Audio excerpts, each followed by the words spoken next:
on May 1st, 1945, as Berlin burned under Soviet artillery fire and the last soldiers of the Reich surrendered in rubble-flooded basements, an elegant man with an angular face and a calculating gaze drove a stolen Mercedes-Benz down the shattered roads of northern Germany. He wasn't fleeing like an ordinary criminal. He wore no SS uniform. He had no blood on his hands, at least not in the way the executioners of the extermination camps did. And yet, this man was directly responsible for the deaths of hundreds of thousands of people. His name was Albert Speer, and for over a decade, he manipulated Adolf Hitler from the shadows in a way that not even the most powerful hierarchs of the Third Reich could match. How did an architect with no military experience, no early party affiliation, without the ideological fanaticism of a Goebbels or a Himmler, become the second most powerful man in Nazi Germany? How did he manage to get Hitler, a paranoid dictator who distrusted everyone, to hand him absolute control of an entire nation's war production? And most disturbingly of all, how did he manage, after the war, to convince the entire world that he was innocent? These questions don't have simple answers, but what you are about to hear is a story that very few channels dare to tell with this level of detail. Before we begin, our goal is to reach 1 million subscribers. It seems like a lot, but with your help we can do it. Subscribe now. Hit like and be part of this story. Now, let's begin. Berthold Konrad Hermann Albert Speer was born on March 19th, 1905, in Mannheim, an industrial city in southwest Germany, on the banks of the Rhine River. He was not born into a humble family. Quite the contrary. His father, Albert Friedrich Speer, was one of the city's most prosperous architects. His mother, Louise Mathilde Wilhelmine Hummel, came from a wealthy family of merchants. The family residence was a Wilhelminian-style mansion, with manicured gardens and servants. The Speers belonged to the German upper bourgeoisie, that social class that wore dark suits on Sundays, attended the opera, and considered order and discipline to be the supreme virtues of civilization. But behind that facade of respectability, Albert Speer's childhood was cold, emotionally frigid. His father worked tirelessly. His mother was distant. The three Speer brothers, Albert was the second, grew up in an environment where affection was measured with the same rigidity as the architectural plans from their father's office. Years later, in his memoirs, Speer would describe his home as a place where emotions had no place. There were no hugs. There were no intimate conversations by the fire. What there was expectation. Albert was expected to follow in the footsteps of his father and grandfather, both architects, and to uphold the family's prestige. That emotional void is key to understanding everything that would come later, because when a young man grows up hungry for approval, for recognition, for a sense of belonging that his own family never gave him, he becomes easy prey for anyone who knows how to offer exactly that. And Adolf Hitler knew how to do it better than anyone. But let's not get ahead of ourselves. There is still a long way to go. Albert Speer entered the Technical University of Karlsruhe in 1923 to study architecture. He was 18 years old. Germany, at that time, was a country. Devastated. The First World War had ended just 5 years earlier, and the consequences of the Treaty of Versailles were still crushing the nation. The hyperinflation of 1923 made a kilogram of bread cost billions of marks. Middle-class families saw their life savings evaporate in weeks. In the streets of Berlin, Munich and Hamburg, war veterans begged in tattered uniforms. Communists and nationalists clashed in violent confrontations. Resentment was inflammable gas that permeated everything. In the midst of this chaos, the young Speer dedicated himself to what he did best, studying. He went from Karlsruhe to Munich, and from Munich to the prestigious Technical University of Berlin, where he became a student of the celebrated architect Heinrich Tessenau. Tessenau was an austere man, a proponent of simple, functional architecture rooted in Germanic tradition. Speer admired him deeply. He saw him as a teacher, almost as an intellectual father, something his own father had never been. This ability of Speer's to project father figures onto men he admired was no accident. It was a pattern, and that pattern would determine the course of his life when, in December 1930, a group of students invited him to hear a speech. The speaker was Adolf Hitler. What did Hitler have that could captivate an intellectual, educated, upper-class young man who supposedly should have been immune to populist demagoguery?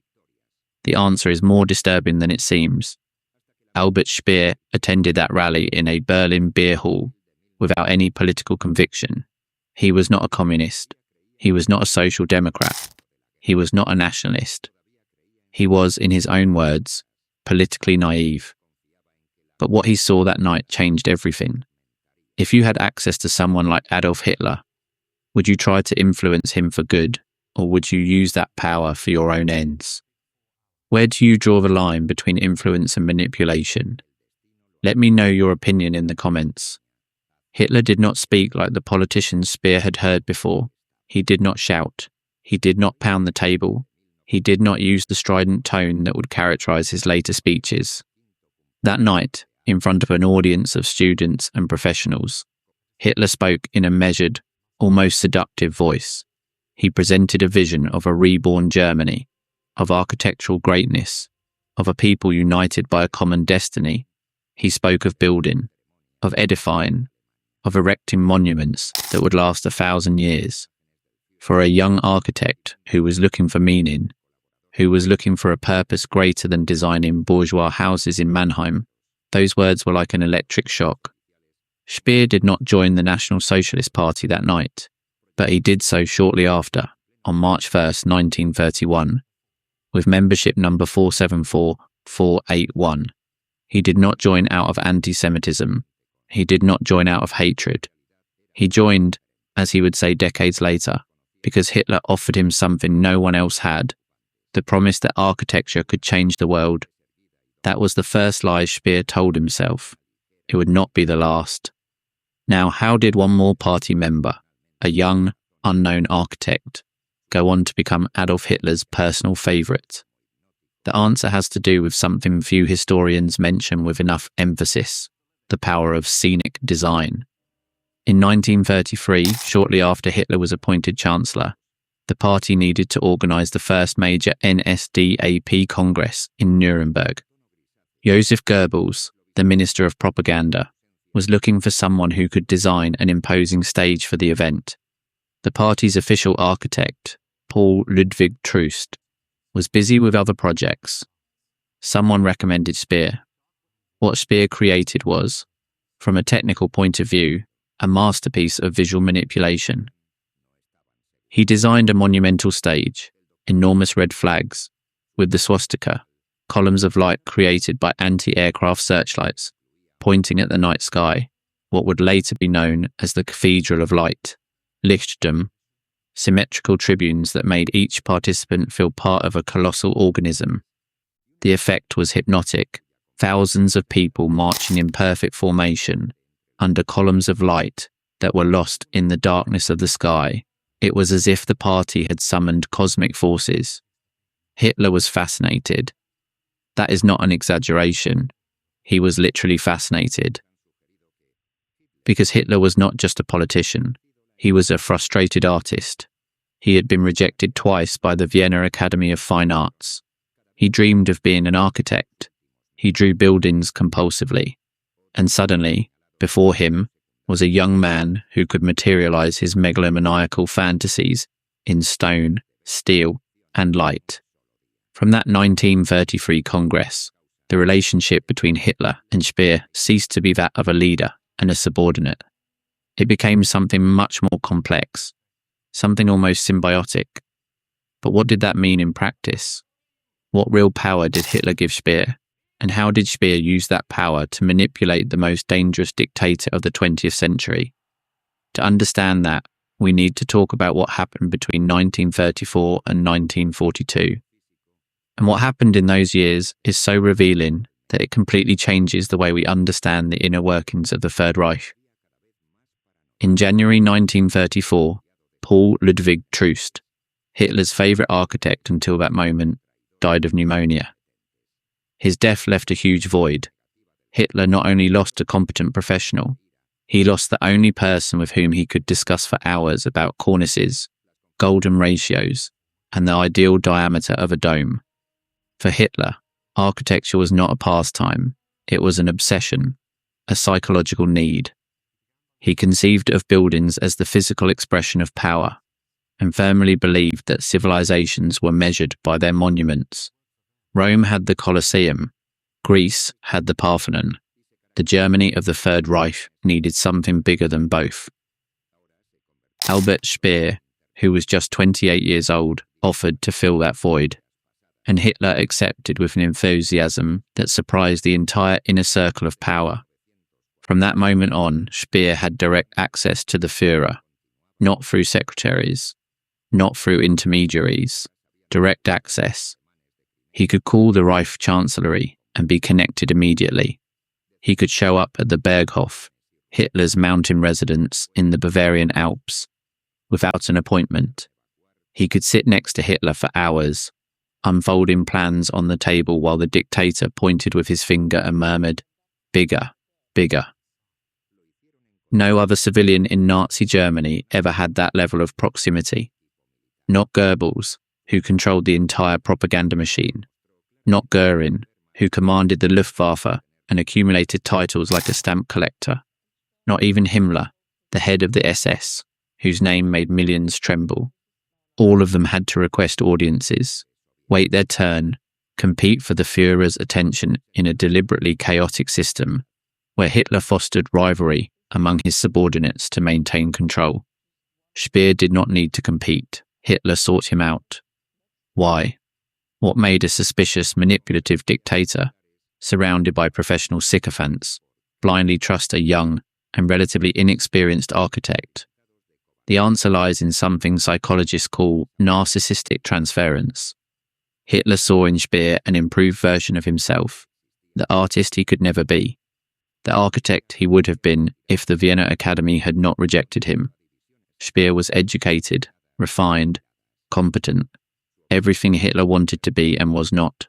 But at the same time, Speer was docile, obedient, admiring. He never questioned. He never contradicted. He always said, "Yes, my Führer," with a serene smile and a new blueprint under his arm. It was the perfect combination, talent and submission. And Speer knew it. This is where the story turns truly sinister, because Albert Speer was not naive. He was not a dreamer caught in a machine he did not understand. He was an extraordinarily intelligent man who understood from a very early stage that his power did not come from an official position or a military rank, but from his personal relationship with Hitler. And he cultivated that relationship with the meticulousness of a gardener who prunes each branch so that the tree grows exactly as he wants. How did he do it?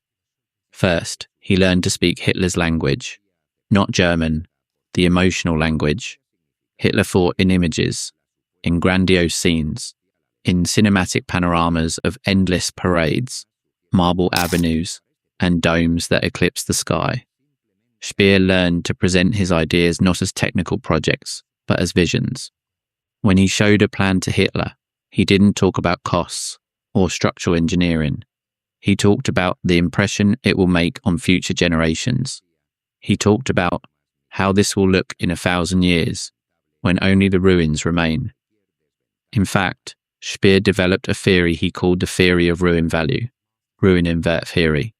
The idea that the buildings of the Reich should be built with noble materials, stone, granite, marble, so that when they collapse centuries later, their ruins would be as majestic as those of the Roman Colosseum. Hitler fell in love with that idea, literally. According to the testimony of several aides, when Speer presented the theory for the first time, Hitler remained silent for long minutes, with moist eyes, and then said, "Speer, you are the only one who understands me." That phrase, "the only one who understands me," was the key that opened all doors. Second, Speer never threatened Hitler's ego. This seems obvious, but in the context of the Third Reich, it was extraordinarily difficult. The Nazi regime was a bureaucratic jungle where every hierarch tried to expand his territory at the expense of others.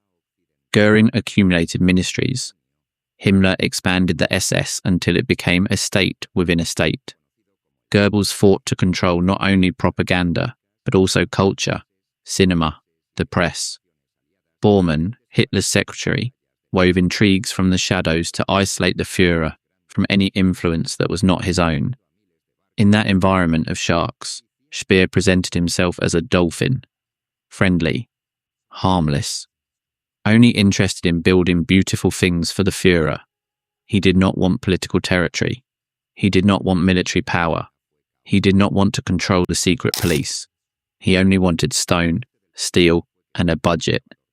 That appearance of disinterest was his most powerful weapon. Because while the others competed fiercely among themselves, generating suspicion, resentment, and mutual surveillance, Speer glided through the corridors of power without friction. No one perceived him as a threat. Goering considered him a harmless artist. Goebbels saw him as a useful technician. Himmler barely paid him any attention. And while they all underestimated him, Speer accumulated something much more valuable than any ministry, the absolute trust of Adolf Hitler. But what did he want that trust for? Was it just vanity? Was it just the pleasure of being the favourite of the most powerful man in Europe? No, it was much more than that. And what Speer did with that trust between 1937 and 1942 reveals an ambition so boundless that it rivals that of Hitler himself. Speer claimed to be apolitical, but can someone so close to power be truly innocent? Was he telling the truth, or was he rewriting his own history after the war? Leave your opinion below. In 1937, Hitler appointed Speer Inspector General of Buildings for the Reich capital, General Bauinspektor für die Reichshauptstadt. The title was long, but its meaning was simple. Speer had total authority to redesign Berlin. Not to renovate a neighbourhood, not to build a government building, to redesign the entire city. The project was called Germania, and it was, without exaggeration, the most megalomaniacal urban plan ever conceived in the history of humanity. What did it consist of? In demolishing a large part of central Berlin and rebuilding it from scratch as the capital of the world, literally. Hitler and Speer did not want a European capital. They wanted the capital of the planet, a centre of power that would make Washington, London, Paris, and Rome look like provincial villages. The central axis of Germania would be an avenue 7 kilometres long and 120 metres wide, wider than the Champs-Élysées in Paris, flanked by monumental buildings of stone and marble. At one end, a new triumphal arch, 117 metres high, almost 3 times higher than the Arc de Triomphe in Paris, dedicated to the fallen of the First World War. At the other end, the centrepiece, the Großhalle, the Great Hall of the People, a building of absolutely demented proportions. The dome of the Great Hall would be 250 metres in diameter. To put this in perspective, the dome of St. Peter's Basilica in Rome is 42 metres in diameter. The dome of the Roman Pantheon is 43. The dome of the Washington Capitol is 29. Speer's Great Hall multiplied them by 6. It was so large that engineers calculated that the condensed breath of the 180,000 people that would fit inside it would form artificial clouds under the dome, causing indoor rain. Rain, inside a building. That gives you an idea of the level of delirium. But Speer did not present Germania as a delirium, he presented it as a calculation. Every plan was meticulously drawn. Every budget was detailed. Every construction phase had a timeline. Speer knew that Hitler responded to 2 things, grandiose visions and technical efficiency, and he gave him both in a perfect package. What Speer did not tell Hitler, or what Hitler decided to ignore, was the human cost of Germania. To build this new Berlin, the old Berlin had to be demolished first. and in the old Berlin lived people, tens of thousands of people, entire families who had to be evicted from their homes to make way for marble avenues and triumphal arches. And where did those families go? Many of them were Jewish, and they were evicted from their apartments to free up space for Germania. Their homes were confiscated, their properties were expropriated, they were relocated to crowded neighborhoods or directly deported. According to documents discovered after the war, Speer's office directly coordinated with the Gestapo the evacuation of at least 75,000 Berlin Jews from their homes between 1938 and 1941 to free up space for the construction works. Speer always denied knowing where these Jews went after being evicted. He said he only needed the apartments, that he did not ask what happened to their occupants, that it was not his responsibility. Is that credible? Could the man closest to Hitler, the man who dined with him several nights a week, the man who attended cabinet meetings and war conferences, not have known that the Jews of Berlin were being deported to extermination camps? That question haunted Speer for the rest of his life, and the way he answered it, during the Nuremberg trials and after, is one of the most audacious manipulation operations of the 20th century. But we have not yet reached Nuremberg. First, we must talk about what happened when the war transformed an architect into the man who kept the military machine of the Third Reich running. On February 8th, 1942, Fritz Todt died. The fact, stated as such, sounds like a historical footnote, but it was an earthquake. Fritz Todt was the Minister of Armaments and Munitions of the Reich, the man responsible for all of Germany's war production. He had built the highways, Autobahnen, the Siegfried Line, the fortifications of the Atlantic Wall. He was a brilliant engineer, an effective organizer, and one of the few men in the Third Reich who dared to tell Hitler the truth about the state of the war. On the night of February 7th, Todt met with Hitler at the Wolf's Lair, Wolfschanze, the Führer's headquarters in the forests of East Prussia. According to several testimonies, the meeting was tense. Todt had privately expressed his conviction that the war against the Soviet Union was impossible to win. He had said it with data, with industrial production figures, with logistical analysis. Hitler, as always when someone presented him with uncomfortable realities, refused to listen. The next morning, Todt's plane exploded shortly after taking off from the Rastenburg airfield. Was it an accident? Was it sabotage? Was it a deliberate elimination? Official investigations concluded that it was a technical accident, but the circumstances were extraordinarily suspicious. The plane was a Heinkel Her 111, a robust and well-maintained aircraft. The explosion occurred at low altitude, minutes after takeoff, and most significantly, Albert Speer had a reserved seat on that same plane. The night before, Hitler had invited him to fly back to Berlin with Todt. Speer accepted, but that same night, he changed his mind and decided to stay one more day at the Wolf's Lair. Why did he change his mind? Speer said he was tired, that he had decided to sleep a little longer, that it was a trivial decision. Trivial. The man who had a seat on a plane that exploded describes his decision not to get on it as trivial. A few hours after Todt's death, Hitler summoned Speer and informed him that he was the new Minister of Armaments and Munitions. Speer said the news surprised him, that he didn't expect it, that he had no experience in military production. Göring heard about the appointment and appeared furiously before Hitler. He was the number 2 in the Reich. He presided over the 4-year plan for the German economy. The Ministry of Armaments should have been his. But Hitler was firm. I have made my decision. Speer is in charge. Thus, overnight, a 36-year-old architect with no experience in industrial management became the absolute master of the war production of the most destructive war machine in the world. And what he did with that power was astonishing, terrifying, but astonishing. To understand the magnitude of what Speer achieved as Minister of Armaments, one must first understand the state of the German war industry when he took office.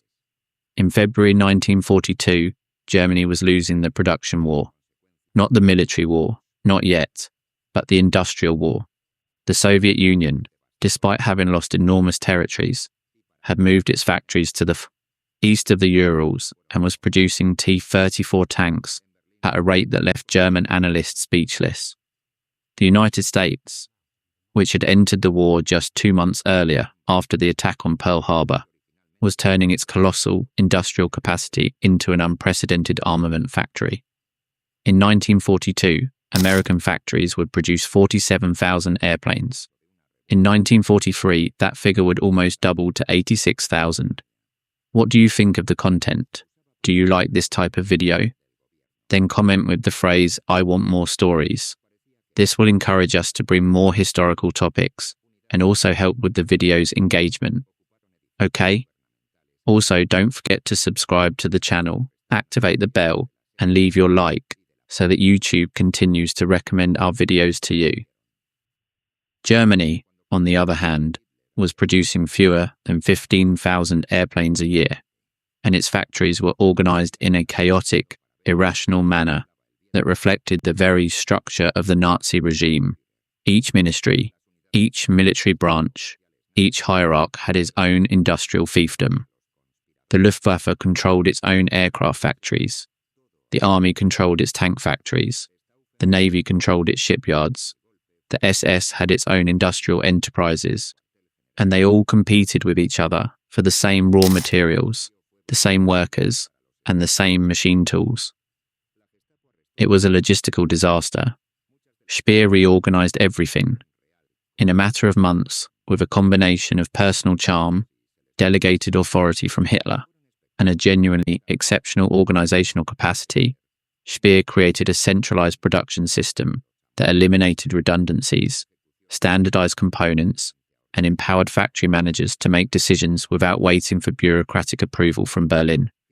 He created industrial committees by type of weapon, a committee for tanks, another for munitions, another for airplanes, another for submarines, and placed at the head of each not party bureaucrats, but industrialists and engineers from the private sector.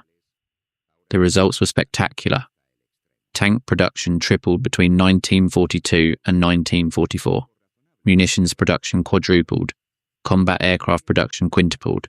In 1944, in the midst of war, with German cities being bombed day and night by the Allies, the German war industry reached its peak production.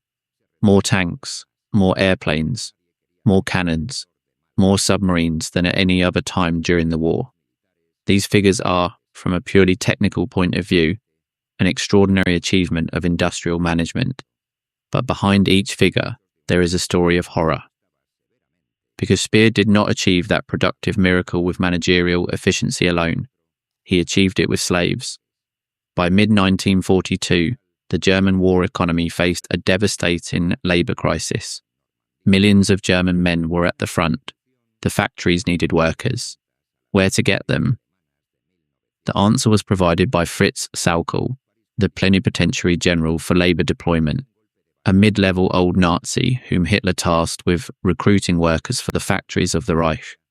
And when we say recruit, what we really mean is kidnap, enslave, and exploit to death. Sauckel organised massive raids in the occupied territories, France, Belgium, the Netherlands, Poland, Ukraine, Russia, to capture millions of civilians and send them to Germany as forced labourers. The conditions were atrocious. Workdays of 12, 14, 16 hours, minimal food, lodging in unheated barracks, brutal punishments for any infraction.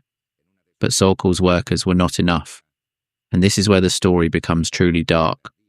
Speer turned to the concentration camps. Starting in 1943, tens of thousands of prisoners from camps like Buchenwald, Sachsenhausen, Mauthausen, Dora Mittelbau, and dozens of subcamps were assigned to factories producing armaments for Speer's ministry. They were not workers, they were slaves. Slaves who received starvation rations, who slept crowded in wooden bunks, who were beaten by SS guards, who died of exhaustion, disease, starvation, or were directly murdered when they could no longer work. The most emblematic case was that of the V-2 rocket underground factories in Dora Mittelbau. The V-2 rockets, the first ballistic weapons in history, were the miracle weapon, Wunderwaffe, in which Hitler placed his last hopes of changing the course of the war. After Allied bombings destroyed the production facilities in Peenemünde in August 1943, Speer and Himmler agreed to move the factory inside a mountain in Thuringia, where it would be protected from aerial bombardments. The tunnel complex was excavated by prisoners from the Buchenwald concentration camp. The conditions were unimaginable. The prisoners worked inside the mountain, in damp, dark tunnels, with rock dust that destroyed their lungs. They slept inside the tunnels, in bunks stacked along the stone walls. There was no adequate ventilation. There was not enough drinking water. Epidemics of dysentery, typhus, and tuberculosis decimated the workers. Of the approximately 60,000 prisoners who passed through Dora Mittelbau, at least 20,000 died. That means more people died manufacturing the V-2 rockets than died from the impact of the V-2 rockets in London and Antwerp. Think about it for a moment. More slaves died building the weapon than civilians died receiving the weapon. And Albert Speer supervised the production. He visited Dora Mittelbau on at least one occasion. According to some testimonies, more than one. He saw the tunnels. He saw the prisoners. He saw the conditions. And he did nothing to improve them. Not because he couldn't, because he didn't care. What he cared about were the production figures, the finished rockets, the deadlines met. After the war, when asked about Dora Mittelbau, Speer responded with a phrase that has become an emblem of the banality of evil. I should have known, and for that I am guilty. Notice the subtlety of that formulation. I should have known. He doesn't say I knew. He says I should have known, as if the information had been floating in the air and he, distracted by his plans and his figures, simply had not grasped it. As if ignorance were a minor fault, an oversight, a slip, and not a deliberate decision to look the other way while tens of thousands of human beings died to build his weapons. That strategy of admitting abstract moral responsibility while denying concrete participation was the key to Speer's survival, and it worked brilliantly. But we have not yet reached the part where that strategy was put to the test. We have not yet reached Nuremberg. And before Nuremberg, we must talk about the last months of the war, because what Speer did and what he did not do between January and May of 1945 is perhaps the most revealing chapter of his entire story. Did you know that in the last months of the war, Hitler issued an order that, if carried out, would have destroyed Germany completely? Not military Germany, not the barracks and factories, all of Germany, the bridges, the railways, the power plants, the food reserves, the drinking water systems, everything. It was called the Nero Order, Nero Befehl. On March 19th, 1945, with the Allied armies advancing from the west and the Red Army crushing everything in its path from the east, Hitler issued a directive ordering the destruction of all infrastructure in German territory that could fall into enemy hands.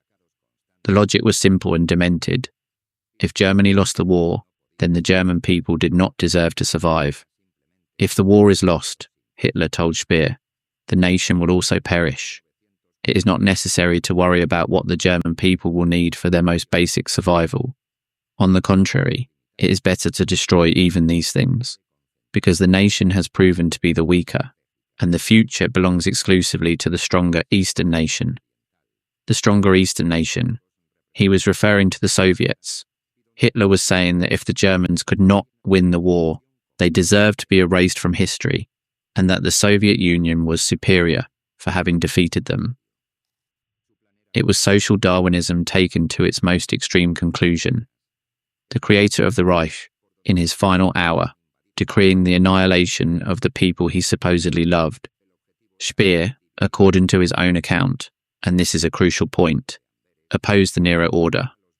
He travelled throughout Germany in the final weeks of the war, contacting generals, regional governors, and industrialists, convincing them not to carry out the destruction order.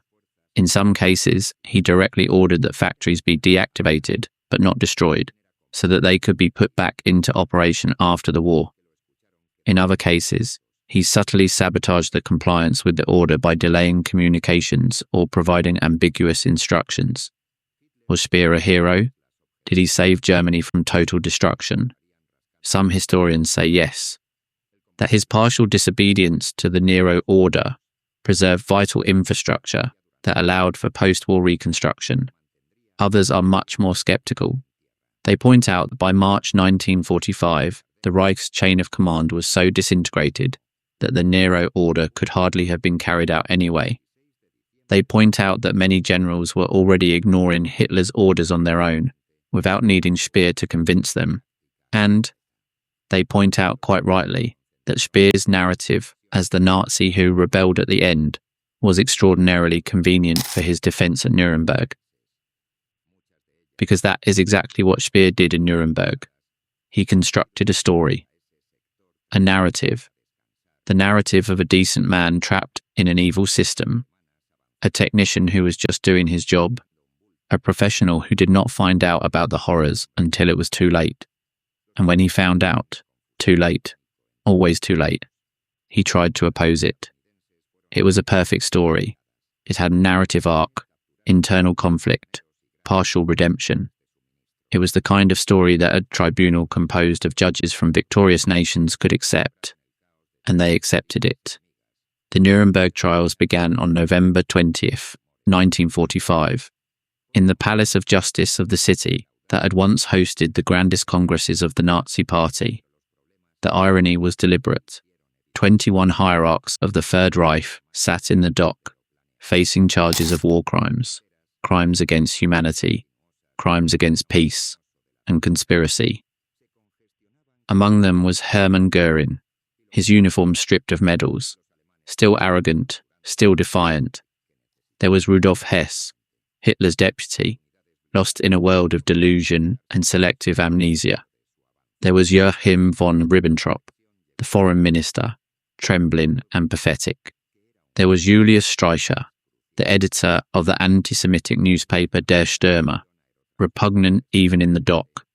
There were generals, admirals, governors, and in seat number 5 was Albert Speer, impeccably dressed, serene, articulate, while the other defendants adopted one of two strategies: deny everything or justify everything. Speer chose a radically different path. He admitted his responsibility, but he did so in such a carefully calculated way that he transformed his admission into his best defense. "I accept my responsibility," Speer told the tribunal. "As a minister of the Reich, I share the collective responsibility for all that happened. But I want to be clear, I did not participate in the planning or execution of the Holocaust. I did not order anyone's death. I did not know the extent of what was happening in the extermination camps." Did you hear that? I did not know the extent. He did not say I knew nothing. He said I did not know the extent. It is a subtle but enormously significant distinction. It means he knew something. He knew something bad was happening. But, and here comes the rhetorical pirouette, he did not want to find out more. And that, according to his logic, made him guilty of moral negligence, but not of direct complicity. It was brilliant. It was repugnant. And it worked. The chief US prosecutor, Robert H. Jackson, interrogated him aggressively. He presented documents that showed Speer had attended meetings where the evacuation of Jews was discussed. He showed him memorandums from his own ministry requesting workers from concentration camps. He confronted him with testimonies from survivors who described the conditions in the factories that operated under his jurisdiction. Speer responded to each accusation with the same formula: "I accept the responsibility. I should have known, but I did not know." And then he did something no one expected. He spoke out against Hitler. He described the Führer as a tyrant who had deceived the German people. He criticized the command system of the Third Reich. And he revealed, or claimed to reveal, that in the last days of the war he had planned to assassinate Hitler by introducing poison gas into the ventilation system of the Chancellery bunker in Berlin. Was it true? Did Albert Speer really plan to kill Hitler? It has never been confirmed. Speer provided vague and changing details about the alleged plan. There were no witnesses. There was no physical evidence. Many historians believe it was an invention intended to present himself to the tribunal as a man who, at the last moment, stood up against evil. But it worked. Or at least, it helped to work. On October 1st, 1946, the International Military Tribunal at Nuremberg delivered its verdict. Of the 21 defendants, 12 were sentenced to death by hanging, 3 were acquitted, and several received prison sentences. Albert Speer was sentenced to 20 years in prison, not to death, 20 years. Goering was sentenced to the gallows. He committed suicide with cyanide the night before the execution. Ribbentrop was hanged. Keitel was hanged. Jodl was hanged. Streicher was hanged. Sarkel, the man who had recruited the slave labourers that Speer used in his factories, was hanged. Sarkel, the provider of slaves, died on the gallows. Speer, the user of those same slaves, received 20 years in prison.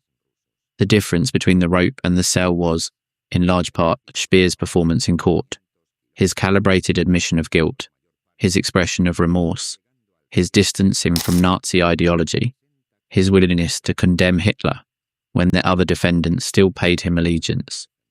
It was the greatest performance of his life. And Albert Speer, who had built stages for the Nuremberg rallies, knew exactly how a stage works. Speer entered Spandau prison in Berlin on July 18, 1947. He was one of the 7 inmates of the facility, the 7 sentenced to prison in Nuremberg. The prison, designed to hold 600 inmates, was guarded in rotation by American, British, French, and Soviet soldiers. Each month, a different nation took over guard duty. It was an absurdly expensive arrangement to guard 7 men, but it was a symbol. Spandau represented the justice of the 4 victors over the vanquished. The 20 years Speer spent in Spandau were, according to his own memoirs, a mixture of crushing monotony and frenetic mental activity. He cultivated a garden in the prison yard. He walked obsessively around the perimeter, calculating distances to simulate an imaginary journey around the world. He read thousands of books, and above all, he wrote. He wrote in secret on scraps of paper he smuggled out of prison, with the help of a Dutch guard and his friend Wolters. These notes would become, years later, 2 books that would transform him from a forgotten war criminal into an international literary celebrity. The first was Memoirs, Erinnerungen, published in 1969, 3 years after his release from Spandau. The second was Spandau Diaries, Spandauer Tagebücher, published in 1975. Both books were massive bestsellers. They were translated into dozens of languages. They were reviewed in the most prestigious newspapers in the world. They turned Speer into something no one would have thought possible, a respectable Nazi, the good Nazi, the Nazi who repented, the Nazi who admitted his guilt, the Nazi who said, "I should have known." The media adored him. Universities invited him to give lectures. Journalists interviewed him with deference. He was polite, articulate, reflective. He spoke with apparent sincerity about the fascination of power and the danger of blind obedience. He became a useful moral character for the post-war era. The proof that it was possible to have been a Nazi and come out the other side as a decent human being. But was it true? Did Albert Speer really repent? Or was his repentance the final masterpiece of a consummate manipulator? In 1971, the historian Erich Goldhagen published an article that cast doubt on Speer's entire narrative. Goldhagen had discovered documentary evidence that Speer had attended the Posen Conference, Posener Rede, on October 6, 1943, the speech in which Heinrich Himmler, before an audience of party hierarchs, spoke openly and bluntly about the extermination of the Jews of Europe. At that conference, Himmler said, among other things, "I am now referring to the evacuation of the Jews. to the extermination of the Jewish people. It's one of those things that are easy to talk about. The Jewish people are being exterminated. Every party member says, perfectly clear, it's in our program, elimination of the Jews, extermination, we're doing it. And then they all come, all the 80 million good Germans, and each one knows a good Jew. Did you hear that? Himmler not only described the Holocaust, he boasted about it, in front of an audience that included Reich ministers, regional governors, and generals. And Albert Speer, according to Goldhagen, was sitting in that room. Speer denied it flatly. He said he had attended the Posen conference on October 6, but had left before Himmler's speech. He said his schedule showed he had taken a train that afternoon. He said he did not hear Himmler's words. For decades, the question remained unresolved. Speer's word against circumstantial evidence. But in 2007, a letter Speer had written in 1971 to Helen Jonti, a Belgian friend, was discovered and published. In that letter, Speer admitted something devastating. I was not present at Himmler's speech, but I found out what he said a few hours later, and I knew perfectly well what was happening. A single sentence that demolished 30 years of carefully constructed lies. Speer did not just know, he knew perfectly. And he lied. He lied in Nuremberg. He lied in his memoirs. He lied in his diaries. He lied in every interview, in every conference, in every public appearance for 3 decades. The letter to Jonti was never published in Speer's lifetime. He died on September 1st, 1981, in London, from a stroke at the age of 76. He died with his good Nazi reputation intact, surrounded by the admiration of journalists and historians who had bought his narrative without questioning it enough. It was the ultimate manipulation, the final work of a man who had spent his entire life building scenarios for Hitler, for Nuremberg, for the world. But the story of Albert Speer does not end with his death. In fact, in a way, the most important story begins after. Because the question Speer poses is not just a historical question.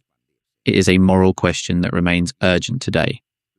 To what extent can professional competence serve as an excuse for complicity in evil? Speer was not a desk murderer like Eichmann, who organised trains to the extermination camps with the meticulousness of an accountant. Speer was something perhaps more disturbing, a brilliant professional who put his talent at the service of a genocidal regime and then convinced the world that his talent exempted him from moral responsibility. I was just an architect. I just managed factories. I just optimized production. I didn't ask where the workers came from. I didn't ask where the deportees were going. I didn't ask what happened behind the barbed wire. That not asking was a choice, an active, deliberate, conscious choice. And that choice, the choice not to know, not to look, not to ask, was what allowed the machinery of the Holocaust to function. Because the Holocaust was not the exclusive work of fanatics and psychopaths. It was the work of engineers who designed efficient gas chambers, of chemists who produced Zyklon B, of railwaymen who drove trains to the gates of Auschwitz, of accountants who calculated the costs of deportations, of architects who designed the crematoria, of industrialists who benefited from slave labour, and of an armaments minister who tripled the production of tanks, while tens of thousands of slaves died in his underground factories. Albert Speer was the prototype of the modern accomplice, the professional who looks the other way, the technician who says, "That's not my department," the expert who hides behind his specialization to avoid moral responsibility for the consequences of his work. And the fact that, for 30 years, he managed to convince the world that this was enough, that not knowing was an acceptable defense, is perhaps the most terrifying part of this whole story. But there is one more aspect of Albert Speer's life that almost no one talks about, an aspect that reveals, better than any document or judicial testimony, the true nature of his relationship with Hitler and with power. It is about what happened inside Nazi Germany during the war years, about what daily life was like under a regime that demanded absolute loyalty and punished dissent with death. Because to understand Speer, one must understand the world in which he operated, and that world was much more complex, much more contradictory, and much more human than we usually think. Living in Nazi Germany was not like living in a permanent horror movie. Not for everyone, at least. Not all the time. And that is, perhaps, the most uncomfortable truth of all. What was it like to wake up every morning in Berlin, in Hamburg, in Munich, in Dresden, in 1940, in 1942, in 1943? What was it like to get up, get dressed, have breakfast, go to work, while a few streets from your house entire families disappeared in the night? That question is not rhetorical. It has concrete answers, and those answers are more disturbing than any war movie scene. Let's start with the most basic, the most mundane, what no one expects to find in a documentary about Nazism. Breakfast. In 1939, a middle-class German family in Berlin had breakfast with black bread, with butter, jam, maybe a boiled egg, and coffee, although real coffee quickly became scarce and was replaced by a substitute made from chicory and roasted barley that the Germans called Muckefuck, a bitter brew that resembled coffee only in colour. The children drank milk, when there was any. The father read the newspaper, one of the newspapers permitted by Joseph Goebbels' Ministry of Propaganda, which controlled absolutely everything that was published, broadcast on the radio or shown in cinemas. The mother prepared her eldest son's school bag, where that day he would have a class on Rassenkunde, racial science, a mandatory subject in which children learned to measure skulls with calipers and to classify human beings into superior and inferior races. It was any given Tuesday, a normal Tuesday. And that normality is what is truly chilling, because the Third Reich did not function on the basis of constant terror for everyone. It couldn't. No regime can sustain itself for 12 years by terrorizing its entire population without pause. What Nazism did was much more sophisticated. It created a system in which terror was selective, directed against Jews, communists, homosexuals, disabled people, dissenters, Roma, while for the majority of Aryan Germans, life was not only tolerable but in many aspects had improved compared to the chaotic years of the Weimar Republic. How is this possible? How can a genocidal regime make millions of people live better? The answer is as cynical as it is effective: by stealing. Through a combination of assets confiscated from Jews and loans from abroad, Nazism obtained funds for public works projects that created millions of jobs. The highways, the famous Autobahnen, employed hundreds of thousands of workers. The armament factories, disguised as civilian industry, absorbed the unemployed. Unemployment, which in 1932 exceeded 6 million people, fell to virtually zero by 1938. Salaries rose, consumption revived, social housing was built for numerous families. The Kraft durch Freude, strength through joy, organization was created, offering subsidized vacations to German workers, Mediterranean cruises, excursions to the Alps, and reduced price tickets for theatre and concerts. The new middle class could go on vacation, practice team sports, and enjoy technological wonders like television. Volkswagen, literally the people's car, was designed as the automobile that any German family could afford. Although the war prevented most from receiving their car, the mere fact that the regime promised a car for every home generated a sense of progress, of the future, of prosperity. And meanwhile, the Jewish neighbour on the third floor disappeared one night, and no one asked where he had gone. That is the central paradox of life in Nazi Germany.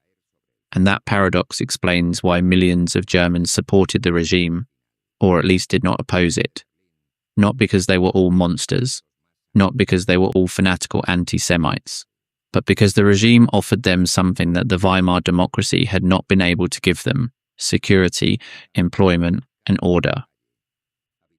In return, it only asked for one thing: blind obedience and silence.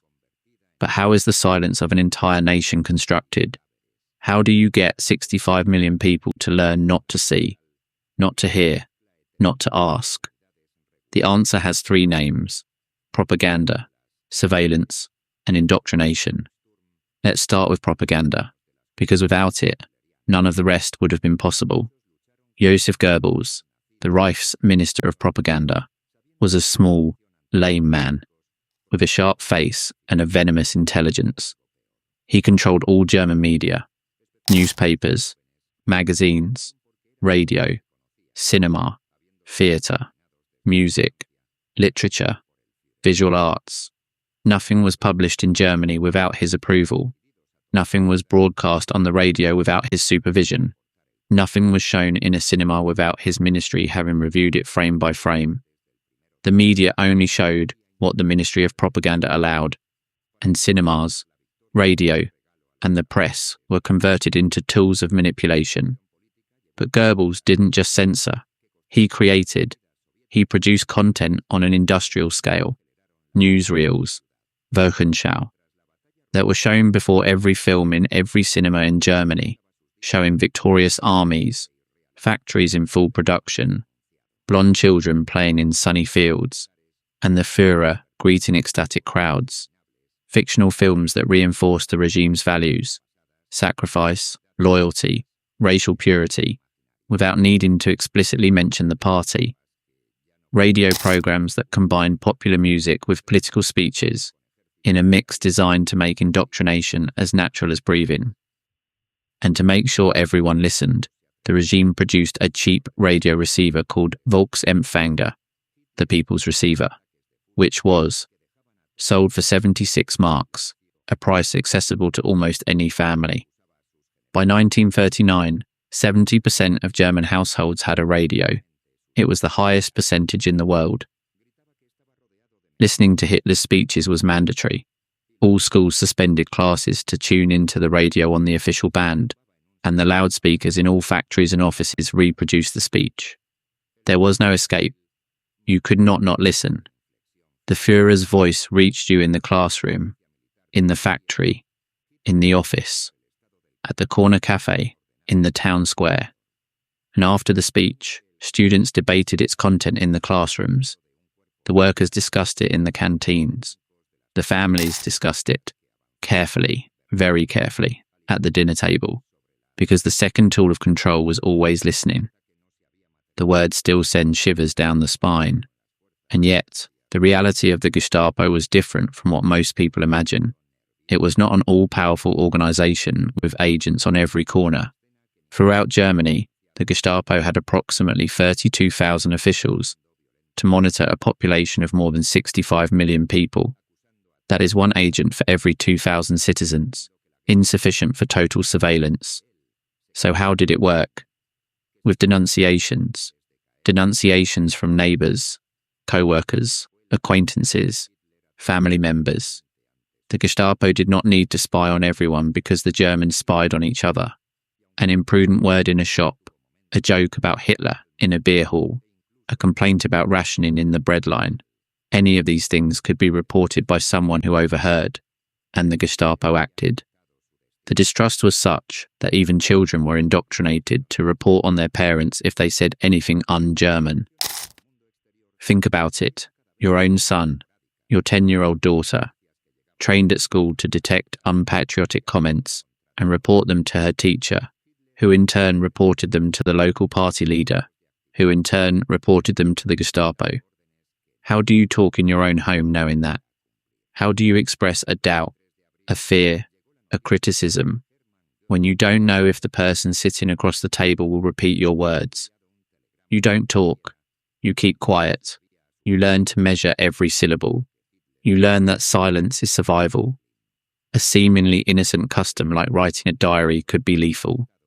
During the war, writing personal doubts or criticisms in a diary came to be considered subversion of the self. The aristocrat Friedrich Reck Malexhoven kept a secret diary in which he described the Nazis as hordes of vicious apes. He was discovered. He was sent to the Dachau concentration camp. He died there in January 1945 for a diary. And then there was the third pillar of control, the indoctrination of the youth. If propaganda controlled the present and the Gestapo controlled fear, the Hitler Youth controlled the future. The Hitlerjugend for boys and the Bund Deutscher Mädel, League of German Maidens, for girls were not voluntary organisations. From 1936, membership was practically mandatory for all young people between 10 and 18. In 1939, it became legally mandatory.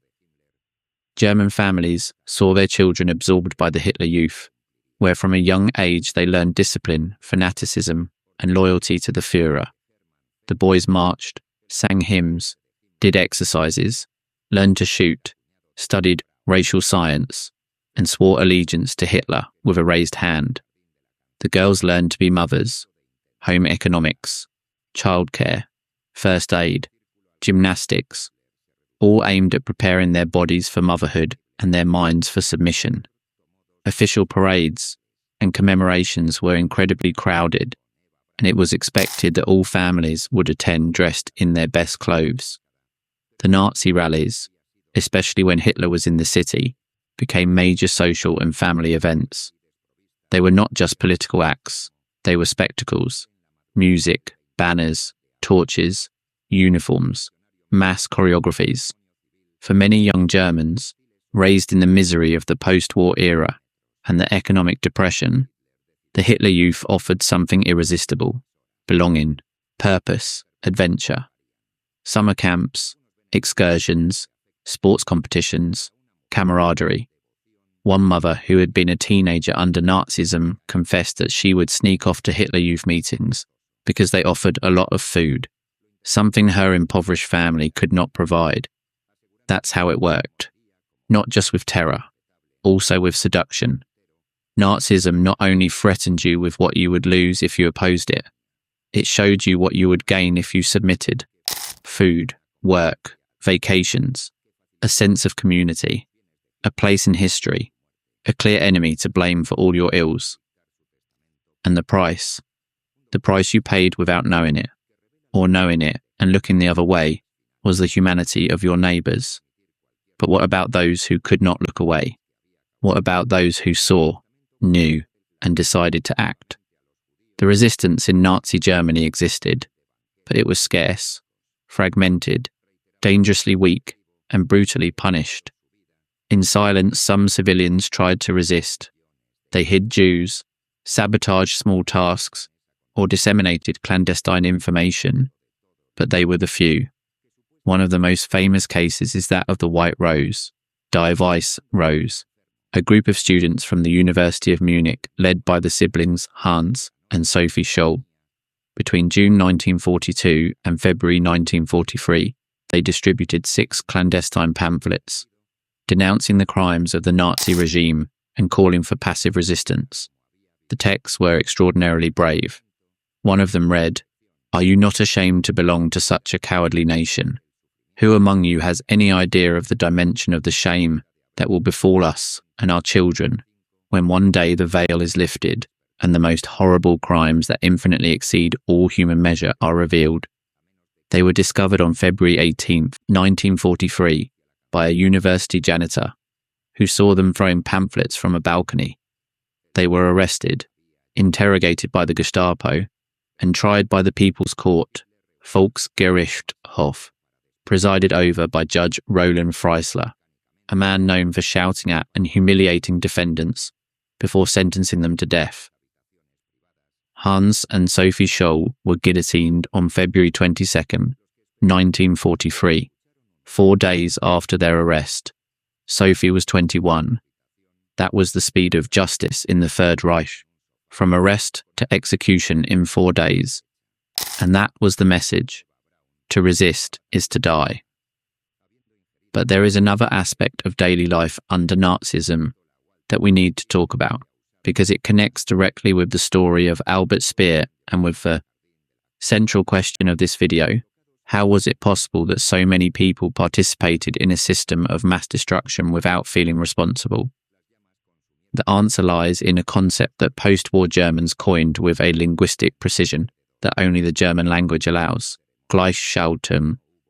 The word literally means synchronization or alignment. It was about Nazifying German society, shaping all customs, associations, beliefs, laws, cultural activities, personal relationships, and entertainment according to the National Socialist ideology. As a German of the time explained, associating the concept with its original meaning, the same current must flow through the political body of the people. The Gleichschaltung did not happen overnight. It was not a violent revolution that transformed society from one day to the next. It was a gradual, methodical process that unfolded over months and years. First, the trade unions were dissolved. Then, the political parties were banned. By mid-July 1933, the Nazi Party was the only one allowed in Germany. Then, professional associations, sports clubs, women's organisations, cultural societies, choirs, hiking groups, philatelic associations were coordinated. Everything, absolutely everything, had to pass through the party's filter. Were you a member of a chess club? The club now had a leader appointed by the party. Did you sing in a church choir?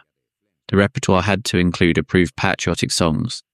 Did you practice athletics? Your sports federation now excluded Jews. It was as if an invisible net were woven over every aspect of life, so fine that many did not notice it. And when they did notice, it was already too late to escape from it. Living in a National Socialist environment, with its propaganda, its omnipresent symbols, with those little Nazi things that were introduced into daily life. In that context, maintaining opposing ideas created a fracture with the environment that for many was not intellectually or morally sustainable, and they preferred to let themselves be carried. Letting themselves be carried. Those three words summarize the experience of millions of Germans. Not all were convinced Nazis, not all hated the Jews, not all dreamed of war, but the social pressure was so immense, the surveillance so omnipresent, the propaganda so enveloping, that the easiest option, the option that the vast majority chose, was simply to let themselves be carried. And Albert Speer was the supreme example of letting oneself be carried. Except he let himself be carried to the very top of power. Let's go back to Speer. Because now that we understand the world in which he operated, a world of total propaganda, constant surveillance, and massive conformity, his story acquires a new dimension. Speer was not an isolated case. He was an extreme case of a generalized phenomenon. He was the model German citizen taken to his maximum expression, talented, obedient, efficient, willing not to ask questions. The difference is that while the average citizen looked the other way from his apartment in Berlin, Speer looked the other way from the office closest to Hitler's. And that raises an uncomfortable question that is not limited to Nazi Germany. How many Albert Speers are there in any system of power? How many brilliant professionals, in any era and in any country, put their talent at the service of unjust systems? Because the system offers them privileges, status, and the comfortable illusion that I'm just doing my job. But let's leave that reflection for a moment, because there are still chapters of this story that we have not told. What happened when the Allied bombings began to destroy German cities? What was civilian life like when bombs fell on their heads every night? And what role did Speer play in that hell? The Allied strategic bombing campaign over Germany began modestly in 1940 and intensified brutally from 1942. The British Royal Air Force bombed at night. The United States Army Air Forces bombed by day. Between them, they dropped an approximate total of 1.5 million tons of bombs on German cities between 1942 and 1945. The figures are abstract. The experiences were not. In Hamburg, in July 1943, Operation Gomorrah unleashed a firestorm, that reached temperatures of 800 degrees Celsius. The winds generated by the fire exceeded 240 kilometers per hour. The buildings didn't just burn, they melted. The asphalt on the streets liquefied. People running towards the air raid shelters were trapped in the molten asphalt, like insects in amber. In 4 nights, between 37,000 and 43,000 people died. Most were civilians, women, children, the elderly. 1 million people fled the city on foot, in carts, in crowded trains, with whatever they could carry. In Dresden, in February 1945, Allied bombing destroyed the historic centre of one of Europe's most beautiful cities.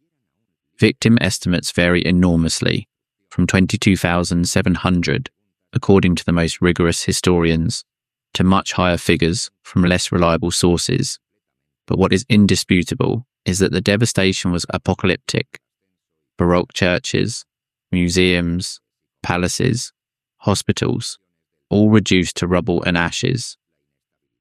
What did a German civilian do when the siren sounded? They ran to the shelter. If they had a reinforced basement, they went down there with their family. If not, they ran to one of the public bunkers built by the regime, enormous reinforced concrete structures designed to withstand a direct bomb hit. Inside, it was completely dark except for the light of emergency lamps. The roar of the explosions made the walls tremble. Dust fell from the ceiling. Children cried. Adults prayed or clung to each other in silence.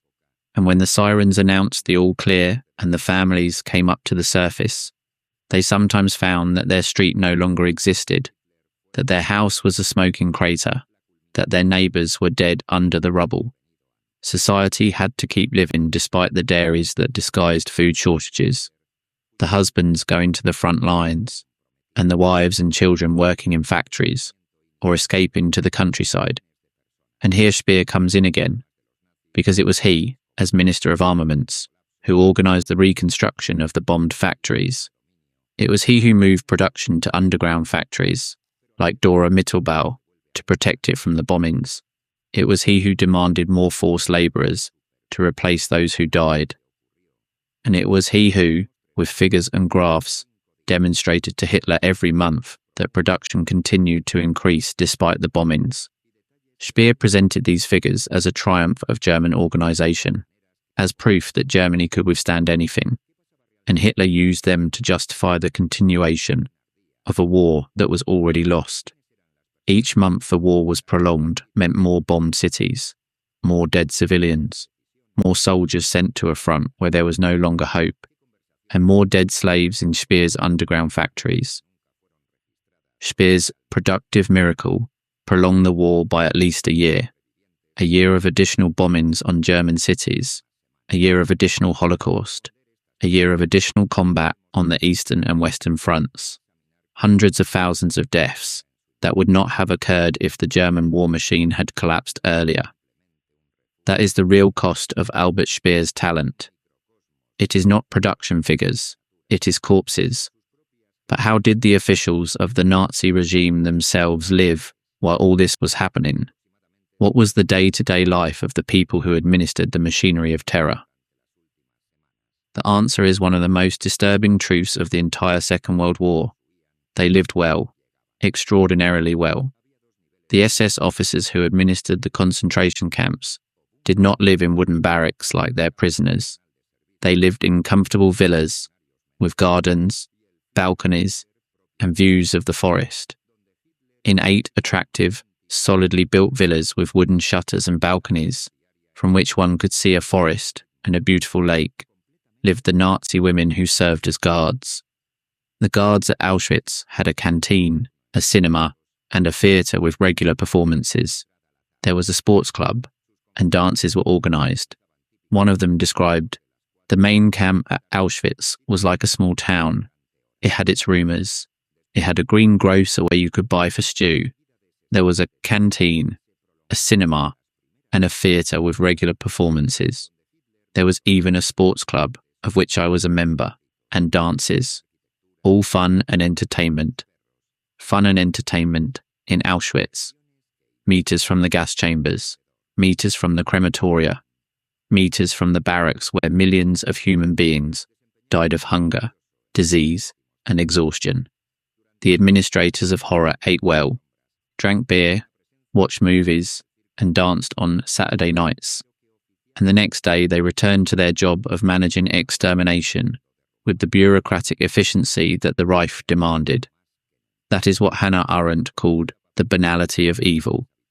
Not evil as exceptional monstrosity, evil as administrative routine, evil as just another job, the evil that is committed between breakfast and dinner, and which is not thought about too much because you have to get up early the next day. And Albert Speer was the master of that banality, the man who converted the exploitation of slaves into production figures, who converted human suffering into efficiency graphs, who converted death into a logistical problem. But life in Nazi Germany was not just terror for the persecuted and comfort for the persecutors, for the majority of the 65 million. Germans who were neither direct victims nor active executioners. It was something much more difficult to categorize.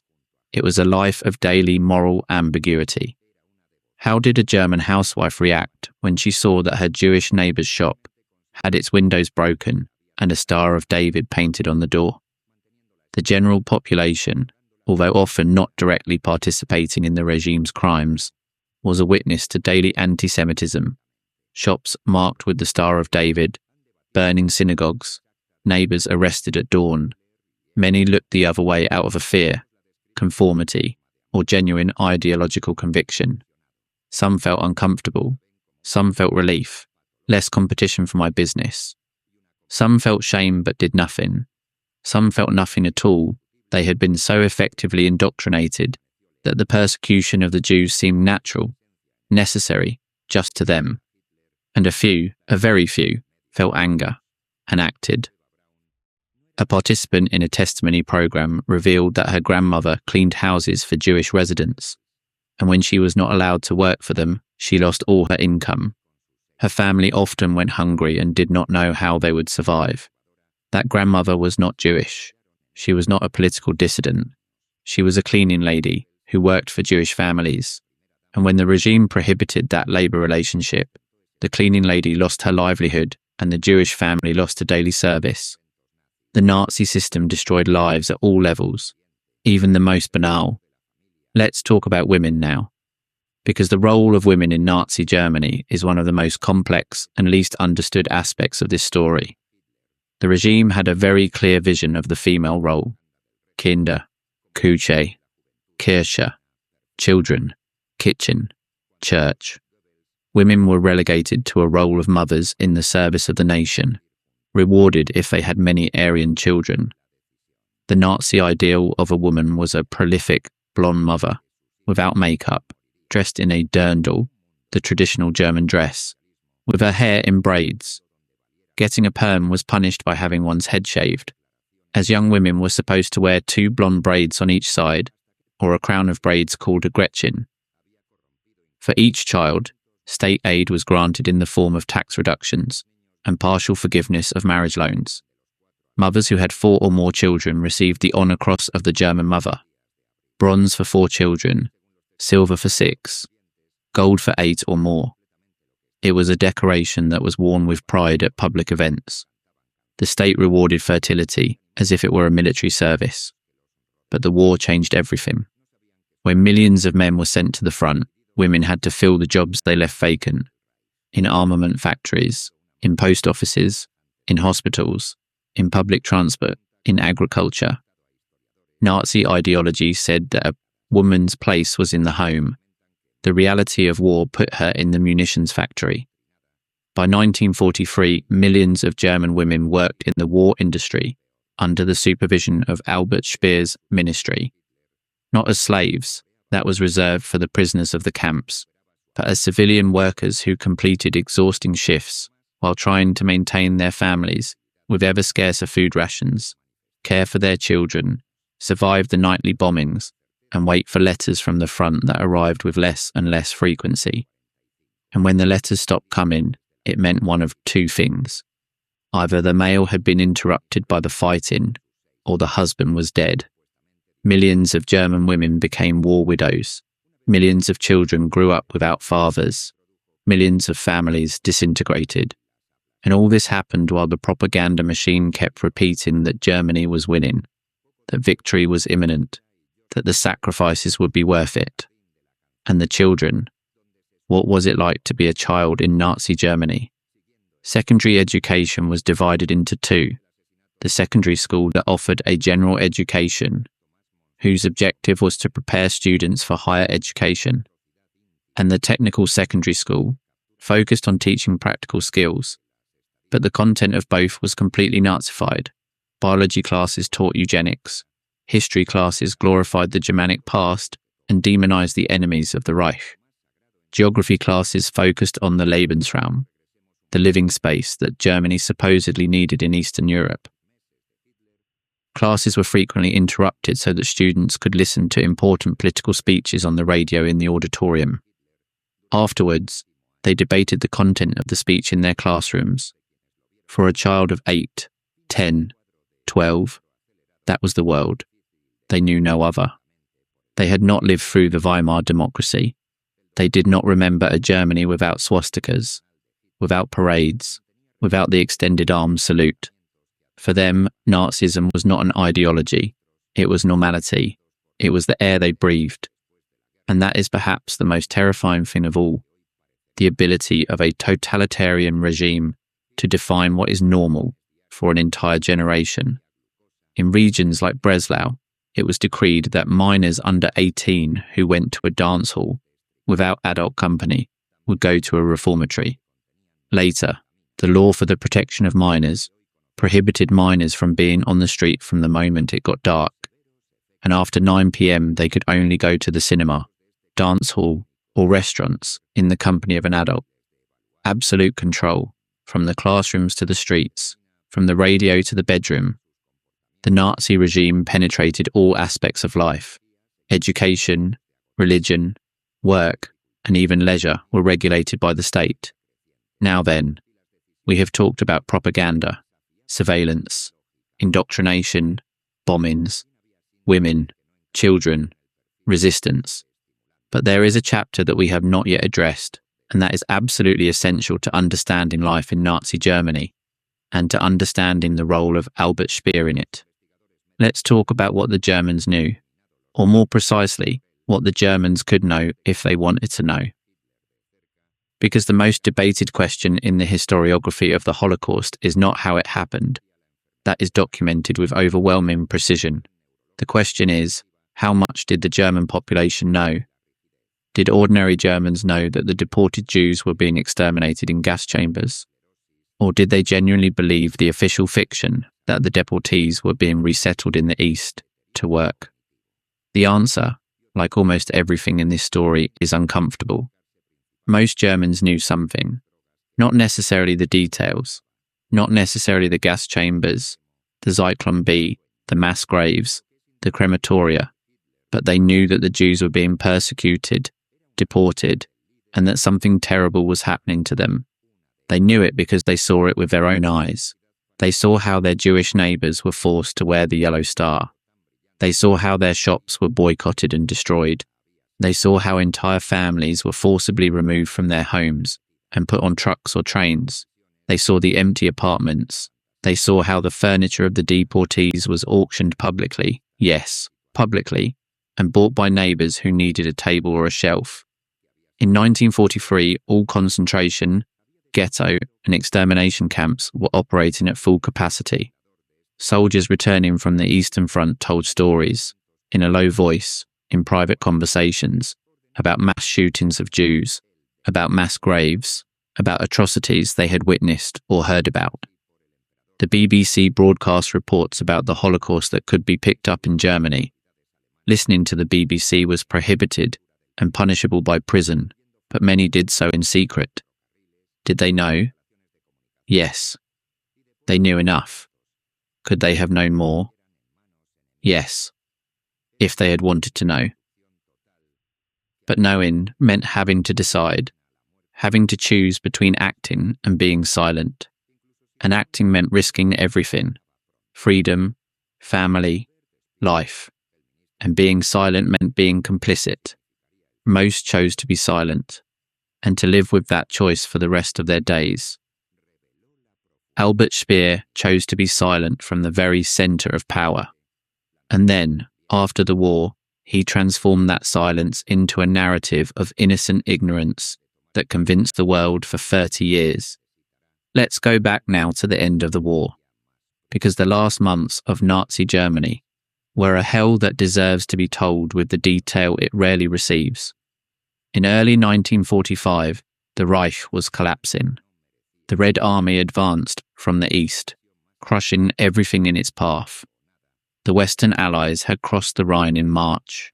German cities burned under daily bombings. The Luftwaffe no longer existed as a fighting force. The army's tanks had no fuel.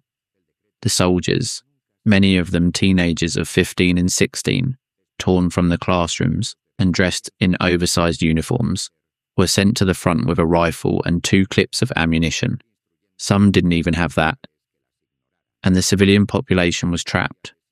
In the east, millions of Germans from East Prussia, Silesia, Pomerania fled the Soviet advance in what became one of the largest exoduses in history.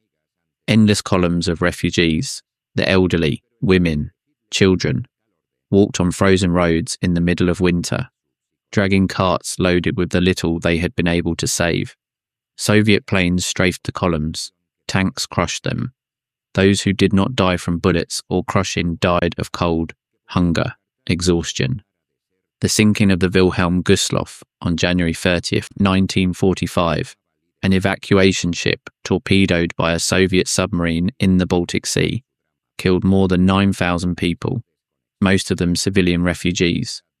It was the greatest maritime disaster in history, more than triple the deaths of the Titanic, and almost no one remembers it. In the West, the cities continued to be bombed until the last day. In Berlin, the street fighting between April and May of 1945 was of unimaginable brutality. Soviet soldiers advanced, house by house, room by room. The German defenders, a mix of regular soldiers, SS members, old men of the Volkssturm, popular militia, and children of the Hitler Youth, fought from improvised barricades, basements, and rooftops. And in the midst of all this apocalypse, Albert Speer was doing something extraordinary. He travelled across Germany by plane and car, visiting military commanders and regional officials, trying, according to his account, to convince them not to comply with Hitler's Nero order, trying to save what was left of the German infrastructure. Was it an act of heroism, or was it a cold calculation of a man who already knew the war was lost and wanted to position himself favourably for what was to come? Historians are still debating, but what is indisputable is that, while Speer was negotiating with generals for the preservation of bridges and factories, the slaves in his underground factories were still dying. The last months of the war were the most lethal for the prisoners of the concentration camps, because as the Allied armies advanced, the Nazis organised death marches, forced evacuations from the camps, in which the prisoners were forced to walk hundreds of kilometres in the snow, without food, without water, and were shot if they stopped. Speer did not organise the death marches. That was Himmler's territory. But the prisoners who died on those marches had been, weeks before, working in Speer's factories, producing Speer's weapons, feeding Speer's production figures. Everything was connected. Everything was a system. And Speer was a central piece of that system. On April 23, 1945, Albert Speer did something that no other hierarch of the Reich dared to do. He returned to Berlin. The city was surrounded by the Red Army. The fighting was fierce.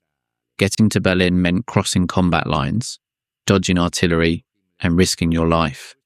But Speer wanted to say goodbye to Hitler. Or so he said. He arrived at the bunker of the Reich Chancellery, the Führer bunker, and found an unrecognisable Hitler. The man who had once captivated crowds with his oratory was now a premature old man of 56, stooped, trembling, with a lost gaze, waving maps that no longer corresponded to any reality. He moved armies that no longer existed. He gave orders that no one could fulfill. He blamed everyone, the generals, the soldiers, the German people, for a defeat he himself had caused. According to Speer's memoirs, he sat next to Hitler and confessed that he had disobeyed the Nero order, that he had sabotaged the destruction of the German infrastructure, that he had done it for the good of the German people. Hitler, according to Speer, looked at him coldly, but did not order his arrest. He did not order his execution. He let him go. Did this conversation really happen? No one can confirm it. The only witnesses to the meeting were Hitler and Speer. Hitler committed suicide a week later, on April 30th, 1945, and Speer was the only one who could tell the story, and he told it in the way that suited him best. Speer left the bunker and headed to northern Germany, where he was captured by British forces on May 23, 1945. Unlike other Nazi hierarchs, who tried to flee with false identities, who hid on farms, who crossed borders in disguise, Speer surrendered voluntarily. He identified his full name and rank. He cooperated with the interrogators from the first moment. It was not an act of repentance. It was the first move in a survival strategy that he had begun planning long before the war ended. Because Albert Speer, the man who had manipulated Hitler for a decade, now needed to manipulate someone much more difficult than the entire world. And he succeeded, for 30 years, until a forgotten letter in an archive revealed the truth. What lessons does this story leave us? What does it tell us about the nature of power, of complicity, of moral cowardice, and of the extraordinary human capacity for self-deception? Speer told himself he was an artist, that he only built buildings, that he did not participate in the politics of extermination. And for 30 years, the world believed him. But the buildings he designed glorified a genocidal regime. The factories he managed ran on slave labour. The production figures he proudly presented represented the suffering and death of hundreds of thousands of human beings. The experience of life under the Third Reich varied according to social position, political affiliation, and other factors. For some, the regime meant prosperity and national pride. For others, it meant persecution, terror, and death. For the majority, it meant a grey area of daily complicity, where indifference was disguised as ignorance and cowardice was presented as prudence. Living under the Nazi regime meant adapting or disappearing. Albert Speer adapted better than anyone, and when the regime disappeared, he adapted again, this time to a world that needed to believe it was possible to have served evil without being evil. The price of that belief was the truth, and the truth only came to light when it was too late for Speer to pay for it. Now, there is something we have not yet explored that connects Speer's story with a broader phenomenon within the Third Reich, the internal competition among Nazi hierarchs for Hitler's favour. Because Speer did not operate in a vacuum, he had rivals, and those rivals were as dangerous as any enemy on the battlefield. Who were they? How did they try to destroy him? And how did Speer manage to survive every conspiracy, every intrigue, every stab in the back? To answer these questions, we need to delve into the inner workings of the Nazi power circle, a place as sinister, as paranoid, and as destructive as any concentration camp. Only here the prisoners wore expensive suits and drove Mercedes-Benz. The Third Reich was not an organised state in the conventional sense. It did not have a clear organisational chart. It did not have a defined chain of command. It did not have standardised bureaucratic procedures. It was, in the words of the historian Ian Kershaw, a polycratic chaos. A system where multiple centres of power competed with each other, overlapped, contradicted each other, and constantly fought for the attention and favour of a single man, Adolf Hitler. Hitler designed this chaos deliberately. It was his method of government. He assigned the same responsibilities to different subordinates, creating rivalries that allowed him to remain the supreme arbiter. If Goering and Speer fought over control of aircraft production, Hitler decided who was right. If Himmler and Bormann competed for influence, Hitler chose the winner. No one could accumulate too much power because there was always someone else disputing it, and the only one who was above everyone was the Führer. In this environment of fierce rivalry, Albert Speer had an enormous advantage, his personal relationship with Hitler. But that same advantage made him a target, because the other hierarchs knew that Speer had direct access to Hitler, and that terrified them. Speer's most dangerous enemy was Martin Bormann. Bormann was Hitler's personal secretary, a modest title that concealed immense power. Bormann controlled who could see Hitler and who could not. He controlled the Führer's agenda. He filtered the documents that reached his desk.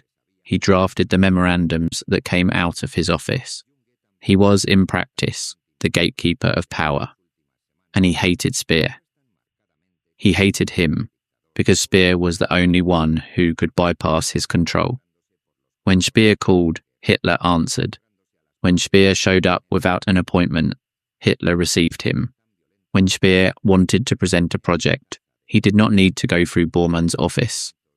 That made Speer a dangerous anomaly in the control system that Bormann had patiently built over the years. From 1943, Bormann began to weave a systematic campaign to weaken Speer. He delayed his communications with Hitler. He distorted his messages. He planted doubts about his loyalty. He insinuated that Speer was too close to the industrialists and not committed enough to the party's ideology. Speer responded with his usual weapon, numbers. Every time Bormann tried to undermine him, Speer appeared with new production data that demonstrated his indispensability. "You can hate me," he seemed to say with each graph, "but without me there are no tanks." And Hitler, who understood just enough about numbers but understood dependence perfectly, sided with him time and again. But Bormann did not give up, and in January 1944 he found an unexpected ally, Heinrich Himmler. Why did Himmler, the supreme head of the SS, the architect of the Holocaust, the most feared man in Germany, decide to ally with the grey and mediocre Bormann against the elegant Speer? The answer is simple: the slaves. Himmler controlled the concentration camps. Speer needed the prisoners from those camps for his factories. This created a relationship of dependence that Himmler found humiliating. He, the Reichsführer SS, reduced to the role of a labour provider for an upstart architect. Every time Speer requested more workers, Himmler had to yield. And every time he yielded, he lost control over his prisoners, over the human beings he considered the property of the SS. The tension exploded in early 1944 when Speer fell gravely ill. A knee inflammation was complicated by a pulmonary embolism that kept him hospitalized for weeks. It was the most vulnerable moment of his career, and Bormann and Himmler took advantage of it. While Speer lay in a hospital bed, Bormann filtered rumours in the inner circle. Speer was finished. Speer would not recover. Speer had to be replaced. Himmler, for his part, tried to assume direct control of the underground armament factories, arguing that, since the workers were SS prisoners, production should also be under SS command. It was a full-blown bureaucratic coup. And what did Speer do? Did he give up? Did he accept his defeat from his hospital bed? No. He did something much more astute. He wrote directly to Hitler, a personal, handwritten letter in which he did not complain about Bormann or Himmler. That would have seemed weak, paranoid, but presented figures, new production figures, projections for the following months, plans to increase fighter aircraft manufacturing by 300%, and at the end of the letter, a devastatingly simple sentence: "My Führer, I just need you to let me continue working." Hitler responded by reaffirming Speer in his position. Bormann and Himmler had to retreat. The architect had survived once more. But the illness of 1944 left a mark on Speer. Not physical, he recovered completely, but psychological. According to his own memoirs, it was during those weeks in the hospital that he began to doubt, to question, to ask himself if the war could be won, to ask himself if it should be won. Was it true? Or was it another piece of the narrative that Speer would construct after the war to present himself as an internal dissident? Impossible to know for sure, but what we do know is what Speer did after recovering. He went back to work. He went back to the factories. He went back to demanding more production, more workers, more slaves. He went back to presenting Hitler with the ascending graphs that prolonged the war month after month.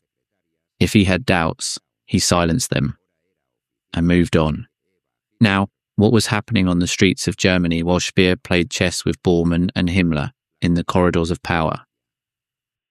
By 1944, daily life in German cities had become a nightmare of daily survival, and not just because of the bombings.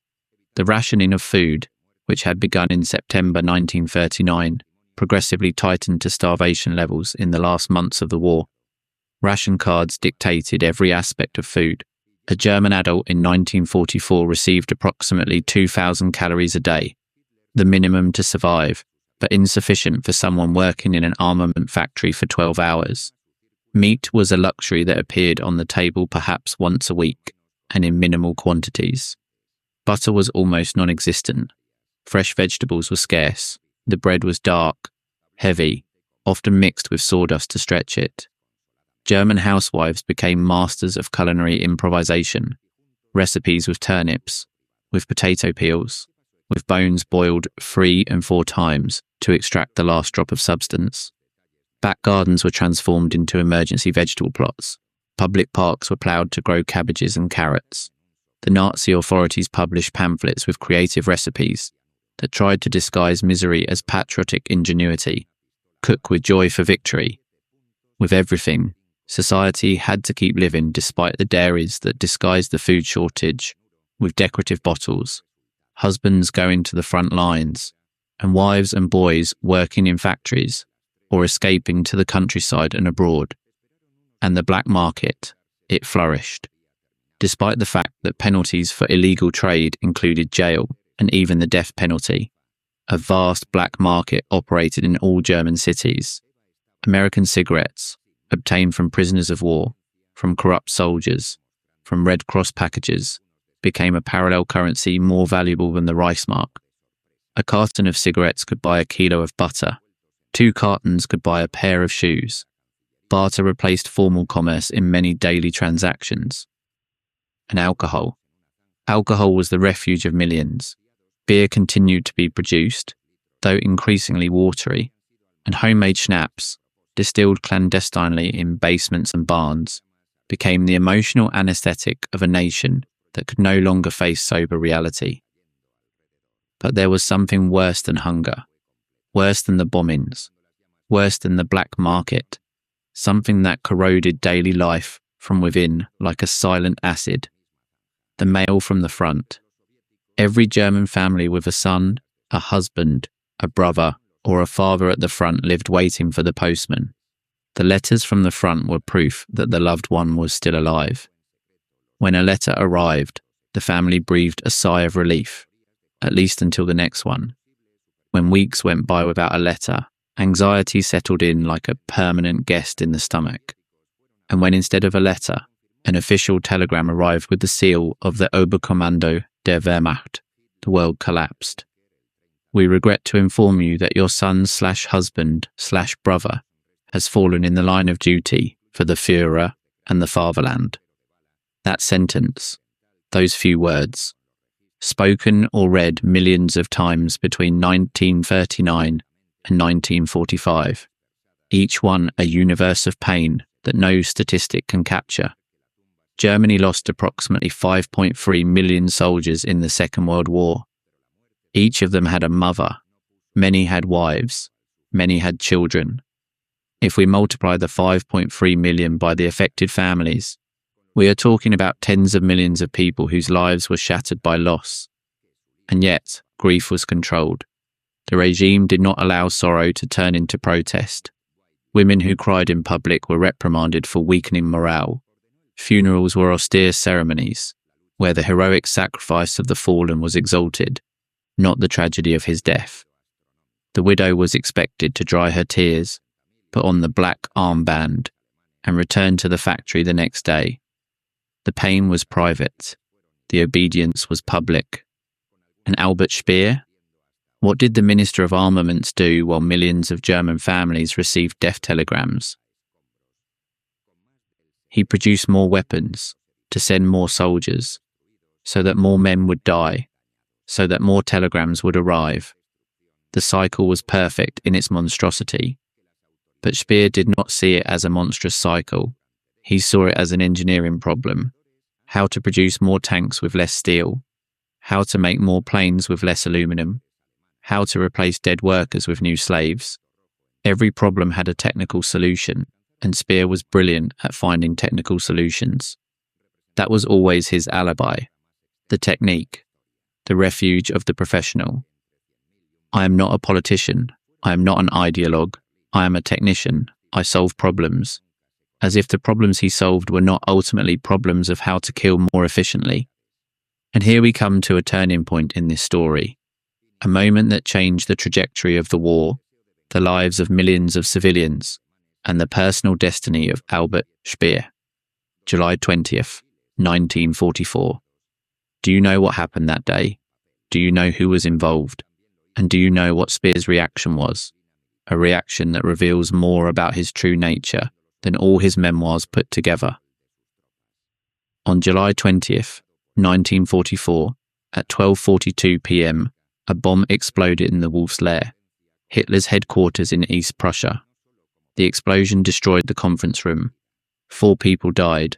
Several more were seriously injured. Hitler survived, miraculously or unluckily, depending on your perspective.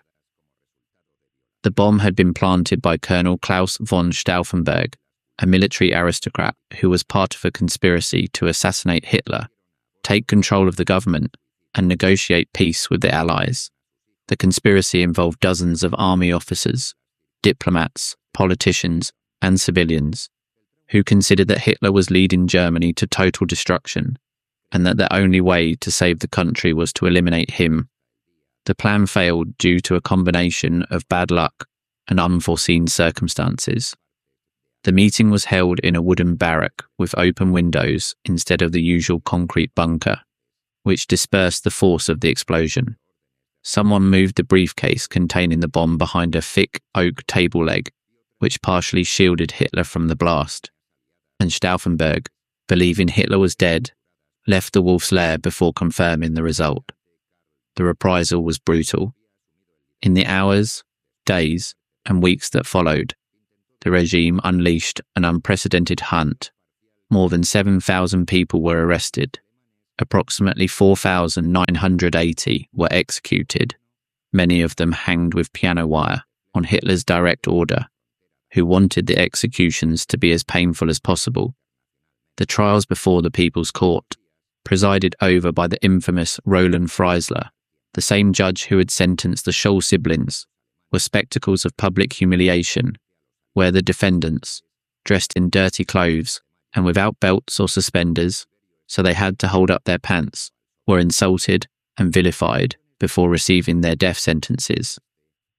Hitler ordered the executions to be filmed. He watched the films in his headquarters. And Speer?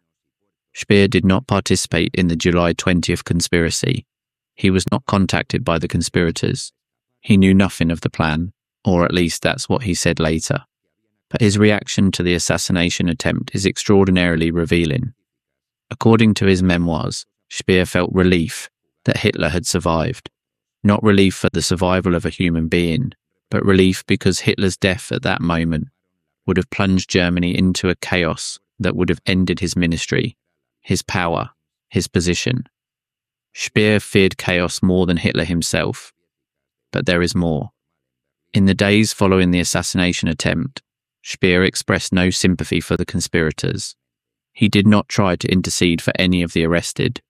He did not say a single word in defense of men who had risked their lives to save Germany from disaster. Instead, he presented himself before Hitler, reaffirmed his loyalty, and continued working. Years later, in his memoirs, Speer would regret not having joined the resistance. He would say he admired Stauffenberg's courage. He would say he understood their motivations. He would say that, in retrospect, the July 20th conspirators were the true patriots. But at the moment, when courage mattered, when action mattered, when a word of support could have meant something, Speer chose silence. He always chose silence. The months that followed the July 20th assassination attempt were the darkest of life in Nazi Germany. The regime's paranoia multiplied exponentially. The Gestapo intensified its surveillance. Denunciations skyrocketed.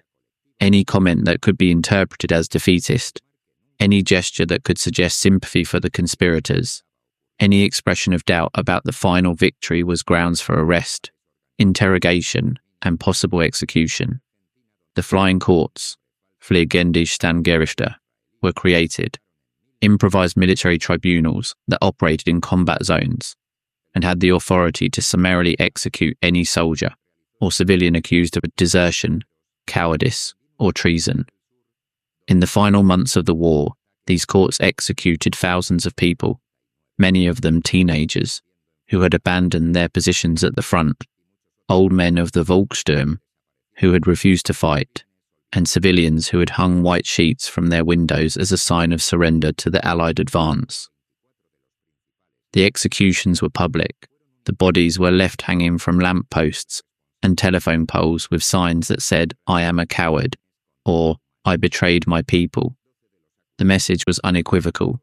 Death did not only come from the enemy, it came from your own government. In this atmosphere of total terror, daily life was reduced to its most primitive elements: finding food, finding shelter, staying alive one more day. How did a typical day for a German civilian end in the winter of 1944 to 1945? If you lived in a city that had not yet been completely destroyed, say Munich, Stuttgart, or Dresden, before February 1945, the day began before dawn. The electricity was intermittent. The running water did not always work. The heating depended on coal, which was increasingly scarce. In winter, the temperatures inside the apartments could drop below zero. Families slept dressed, huddled together under several layers of blankets. Breakfast, if you could call it that, consisted of a slice of black bread and a cup of coffee substitute. The children went to school, when the school was still functioning, which was less and less frequent, where classes were constantly interrupted by air raid alarms. Secondary education was increasingly divided between academic instruction and emergency service. Teenagers were recruited to put out fires, clear rubble, and transport the wounded. The women worked in factories or stood in line for hours to get the food rations they were entitled to with their ration cards. The lines were endless. Sometimes, after waiting for 3 hours, the shop would run out of stock and you had to go home empty-handed. And at night, the sirens. Every night, the sirens. That rising and falling wail that meant, the bombers are coming, down to the basement. Now. Get the children, get the emergency bag, documents, some food, a flashlight, a blanket, and go down. Run down. Because you have maybe 10 minutes before the bombs start to fall. The bombings were so frequent that Berliners spent more time in air raid shelters and basements than in their own homes. Many slept directly in the shelters, bringing with them mattresses, blankets, and what little food they had. The shelters became involuntary communities, where entire families lived for hours in narrow, damp spaces, with the roar of explosions shaking the walls. And when you came out at dawn, sometimes your street no longer existed. But even in the midst of that hell, life found ways to persist. And this is where the story becomes paradoxically human. Because the Germans did not stop being human under the bombings. They did not become automatons. They continued to fall in love, to argue, to make jokes, to care for their children, to write letters, to dream of a future that each day seemed more improbable. The cinemas were still operating. When there was electricity and the building had not been bombed, the films were, for the most part, pure escapism, like comedies, romances, historical adventures. The regime continued to produce entertainment until the end, because Goebbels understood that a population without distraction was a dangerous population. His last great film production was Kolberg, 1945, a historical epic about a Prussian city that resisted the Napoleonic siege, an obvious metaphor intended to inspire resistance to the Allied advance.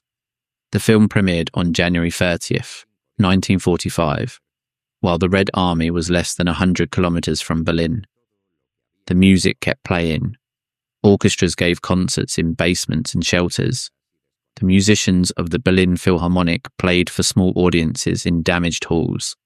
There was something profoundly surreal about listening to a Beethoven symphony, while the ceiling trembled with the detonations. And the jokes. The Germans never stopped making jokes, in a low voice, among trusted people with the door closed. Black humour was a form of psychological resistance, a way of maintaining sanity in a world that had lost all logic. One of the jokes circulating in Berlin in the last months of the war said, "Enjoy the war, the peace will be much worse." It was not funny, it was prophetic. And what was Albert Speer doing while Berlin was turning into a hell? In early 1945, Speer was a divided man.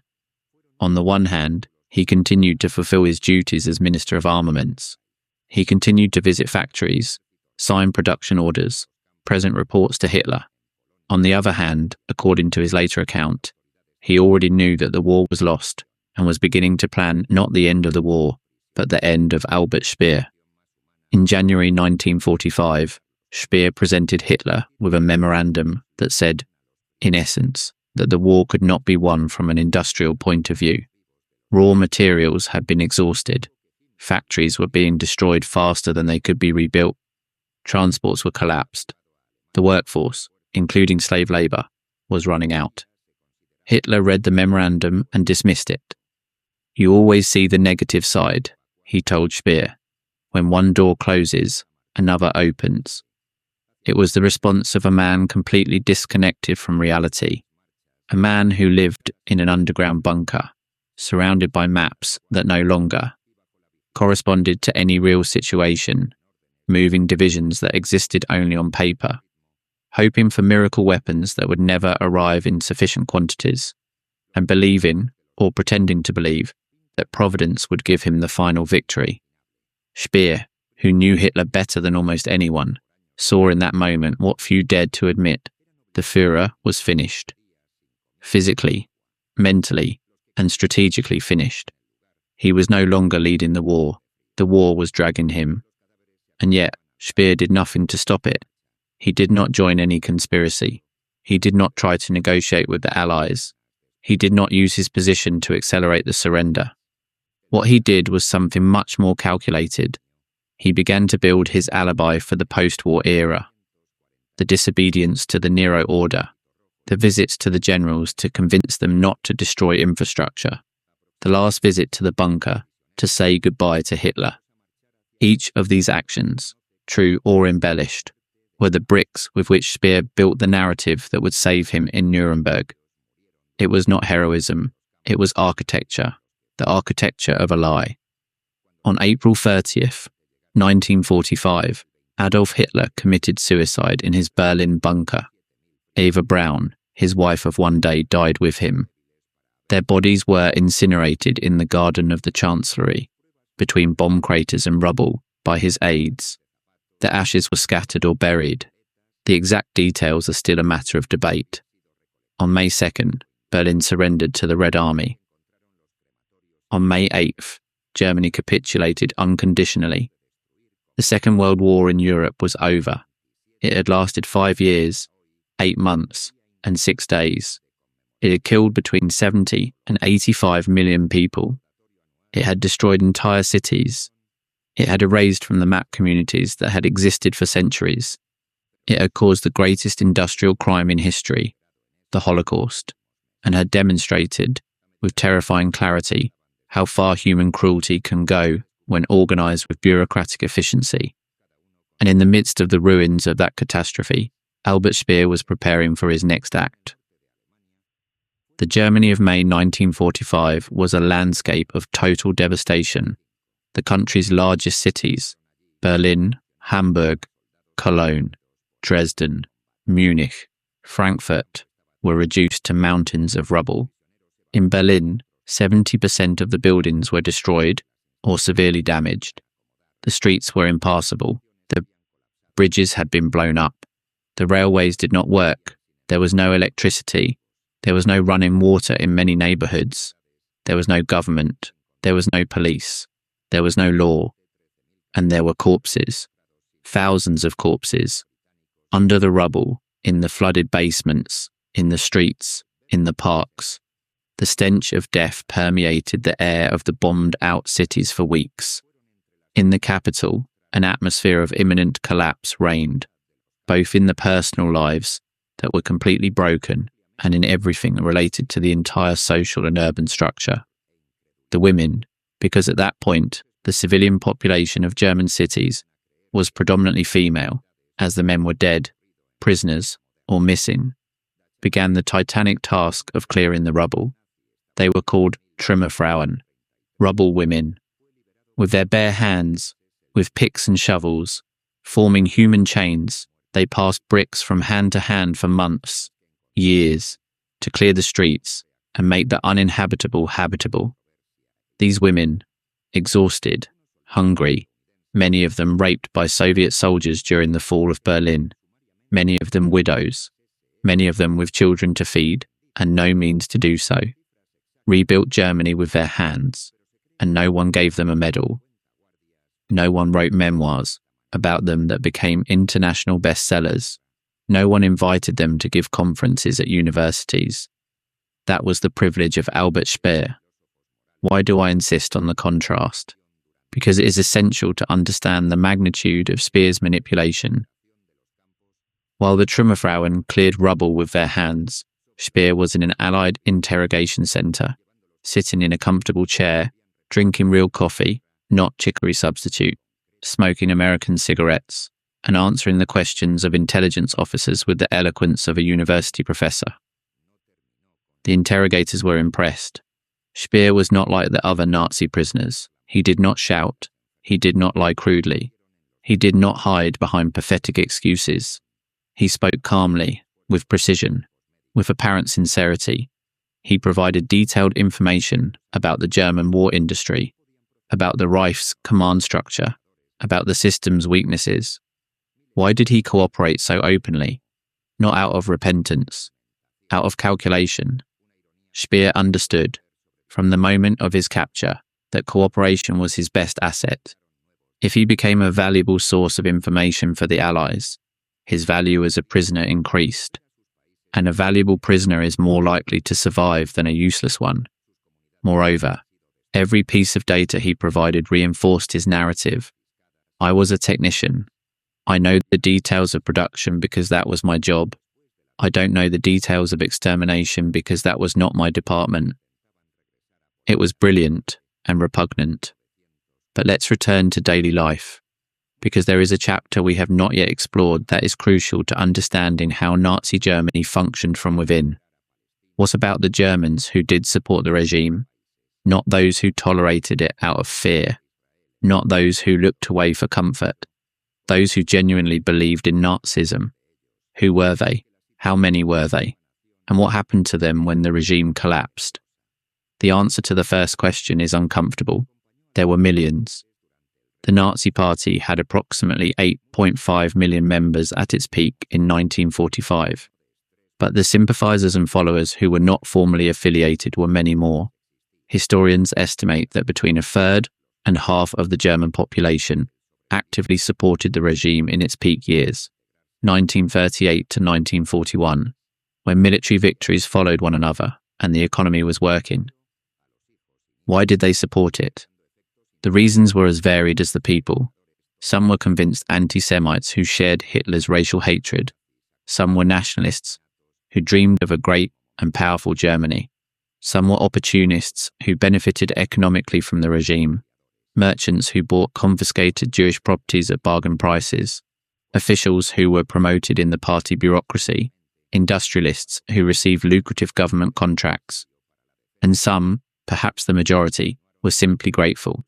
Grateful for the employment, grateful for the order, grateful for the feeling that, after the humiliating years of Weimar, Germany was someone again.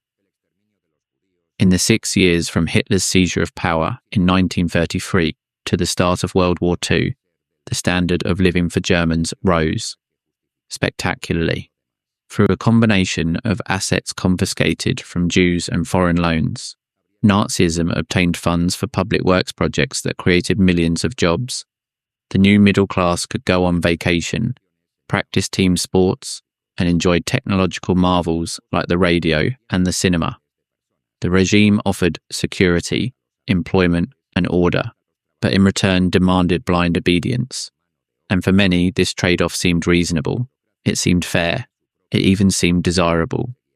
It is easy, from the comfort of the 21st century, to judge these people, to say that they should have seen the truth, that they should have resisted, that they should have been more courageous, more lucid, more moral. But to judge them without understanding the pressures they faced, the indoctrination from childhood, the omnipresent propaganda, the constant surveillance, the selective terror, the material improvement of their lives, is a form of historical arrogance that teaches us nothing. What this story does teach us is something much more disturbing, that evil does not need everyone to be evil. It only needs the majority to be indifferent, and that indifference is cultivated much more easily when people have food on the table and a roof over their heads. Albert Speer understood that better than anyone, because he was the supreme embodiment of that cultivated indifference. A man who had food, a roof, power, prestige, and who in exchange for all that was willing not to ask where the slaves who built his rockets came from. Now then, there is a specific moment in the life of Albert Speer that deserves to be analysed with a magnifying glass, because it concentrates in a single scene all the contradictions, all the lies, and all the moral complexity of this man. That moment occurred in Mauthausen. Mauthausen was a concentration camp in Austria, near Linz, the city where Hitler had spent part of his youth. It was one of the most brutal camps in the Nazi concentration system. Its granite quarry, the Wiener Graben, was a slaughterhouse where prisoners were forced to carry 50-kilo stone blocks up a staircase of 186 steps carved into the rock, known as the Stairway of Death. Those who fell were crushed by the prisoners behind them. The SS guards deliberately pushed the men from the top of the quarry to watch them fall into the void. And where did the granite from Mauthausen come from? From the quarries that fed Albert Speer's architectural projects. The granite that Speer needed to build the monuments of Germania, the New Berlin, the capital of the world, the city of domes and triumphal arches, came from quarries operated with slave labour. Mauthausen, Flossenburg, Natzweiler, concentration camps converted into suppliers of materials for the megalomaniacal dreams of an architect. Speer visited Mauthausen. There are documents that prove it. He saw the quarry. He saw the Stairway of Death. He saw the prisoners. And he did nothing. I should have known, he would say later. No, he knew. He saw, and he chose not to remember. But how does one live with that? How do you sleep at night after seeing the Stairway of Death and deciding that what mattered was the quality of the granite?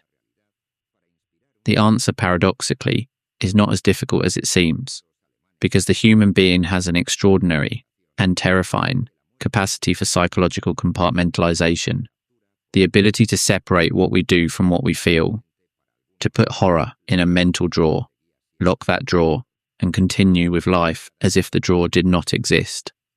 Psychologists who studied the Nazi war criminals after Nuremberg discovered that most were not psychopaths. They were not clinical monsters incapable of feeling empathy. They were normal people, so normal that that was precisely the most terrifying thing, who had learned to compartmentalize, to separate their personal life from their professional life, to be loving fathers in the morning and administrators of terror in the afternoon. A participant in a testimony program about life under Nazism revealed that an Auschwitz guard had described the main camp as a small town with its greengrocer, its canteen, its cinema, its theatre, and its sports club. All fun and entertainment, said the guard, in Auschwitz, meters from the gas chambers. Fun and entertainment in the antechamber of hell. Speer did exactly the same, but on a larger scale. His compartment was larger, more elegant, more sophisticated. He was not a guard in a watchtower. He was a minister in an office overlooking the Tiergarten in Berlin. But the psychological mechanism was identical. Not looking at what you don't want to see, not asking what you don't want to know, and moving on. Let's talk now about something that directly connects Speer's story with the daily life of millions of Germans. The propaganda of the end. As the war turned irremediably against Germany, from Stalingrad in February 1943, but especially from the Normandy invasion in June 1944, Goebbels' propaganda became increasingly desperate, increasingly strident, increasingly disconnected from reality. On February 18, 1943, 11 days after the surrender of the Sixth Army at Stalingrad, the worst military defeat in German history, Goebbels delivered his most famous speech at the Berlin Sportpalast. Before a carefully selected audience of party fanatics, he shouted the question that would define the last years of the Reich. Do you want total war? The audience roared, yes. Do you want a war if necessary, more total and radical than we can even imagine today? Yes. It was a spectacle of collective hysteria, orchestrated with theatrical precision, and Goebbels used it to justify the total mobilization of the German economy and society for war. More working hours, fewer consumer goods, more sacrifices, more obedience. And Albert Speer was the instrument of that total mobilization. It was he who turned Goebbels' words into industrial reality. It was he who closed the luxury shops to turn them into munitions workshops. It was he who recruited the women for the factories. It was he who demanded more and more forced labourers, from Sokol and Himmler. Total war was not just a slogan, it was a policy, and Speer was its executor. But how did the civilian population live that total war in practice? For a family in Cologne in late 1944, total war meant this. The father was at the Eastern Front, or dead. The eldest son, 16 years old, had been recruited into the Volkssturm, the last-ditch popular militia. The mother worked 10 hours in an electrical components factory. The 13-year-old daughter took care of her 6-year-old little brother. The grandmother stood in line for 3 hours to get half a kilo of potatoes. There was no coal for heating. The family lived in 2 rooms of a half-destroyed building. The other rooms had been damaged by bombs and were boarded up. Water had to be fetched from a public fountain 3 streets away, carrying buckets. Electricity worked 2 hours a day at unpredictable times. And every night the sirens, the bombings, the basement, the fear, the roar, the dawn among the rubble. That was total war. Not Speer's production figures, not the ascending graphs he proudly presented to Hitler.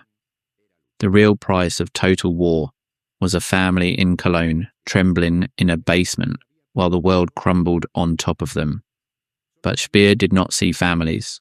He saw figures, and the figures were good. Production was up. The tanks rolled out of the factories. The planes were assembled in tunnels excavated by slaves. The system worked. Until it stopped working. In early 1945, German war production plummeted. Not because the factories had been destroyed. Many of them, the underground ones, were still intact. But because the transportation system had collapsed. The trains could not run because the bridges had been bombed, the tracks destroyed, the stations razed. Raw materials did not reach the factories. Finished products did not reach the front. Steel accumulated in one end of the country, while the machines that needed it were in the other. Speer, for the first time in his career as minister, faced a problem he could not solve with organisational efficiency. You cannot organise what does not exist, and what no longer existed was the German transport network. It was then that Speer understood, or admitted he understood, that the war was irremediably lost, and it was then, according to his account, that he began to disobey. The Nero Order of March 19th, 1945, was the definitive test. Hitler ordered the destruction of all German infrastructure. Speer opposed it, or said he did. Opposed it. He travelled the country convincing generals and officials not to carry out the order. Or he said he did. The truth, as always with Speer, is more complex than his narrative. Some generals confirm that Speer asked them to preserve the infrastructure.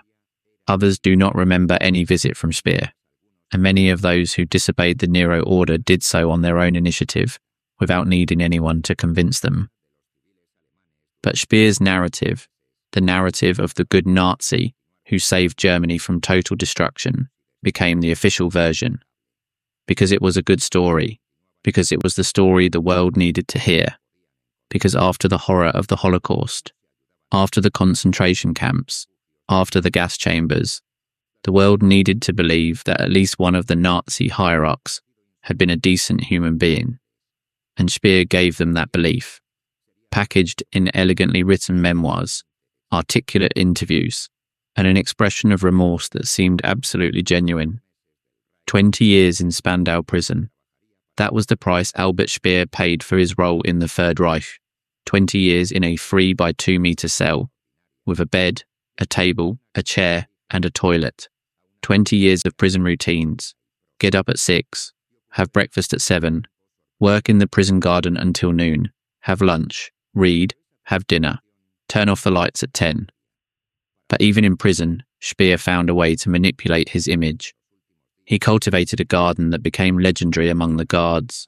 He designed the flower beds with the meticulousness of an architect, because that's what he was, above all, an architect. The guards admired him. Some became his friends.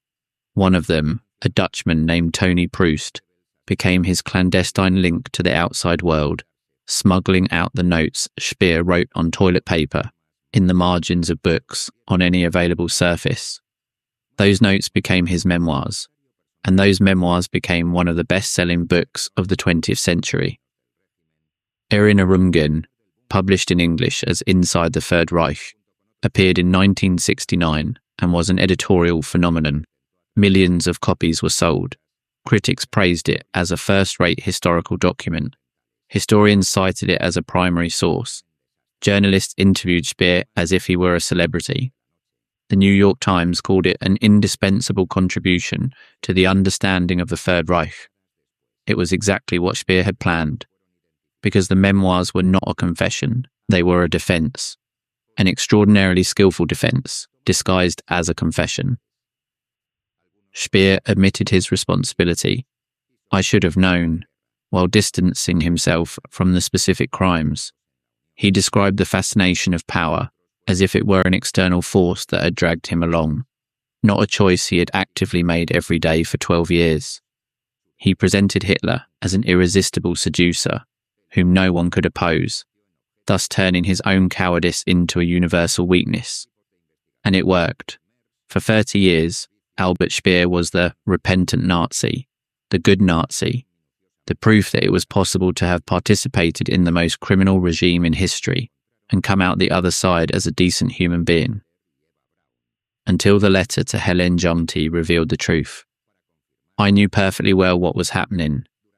6 words that demolished 30 years of lies. What does this story tell us?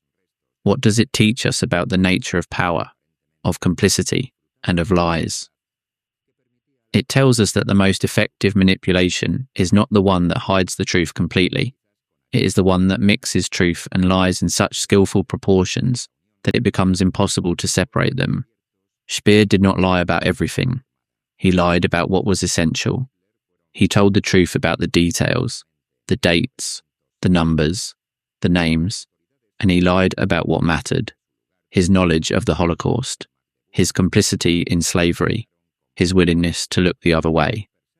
It tells us that professional talent is not a moral excuse, that being a brilliant architect, an efficient manager, an exceptional organizer, does not exempt you from responsibility for the consequences of your work.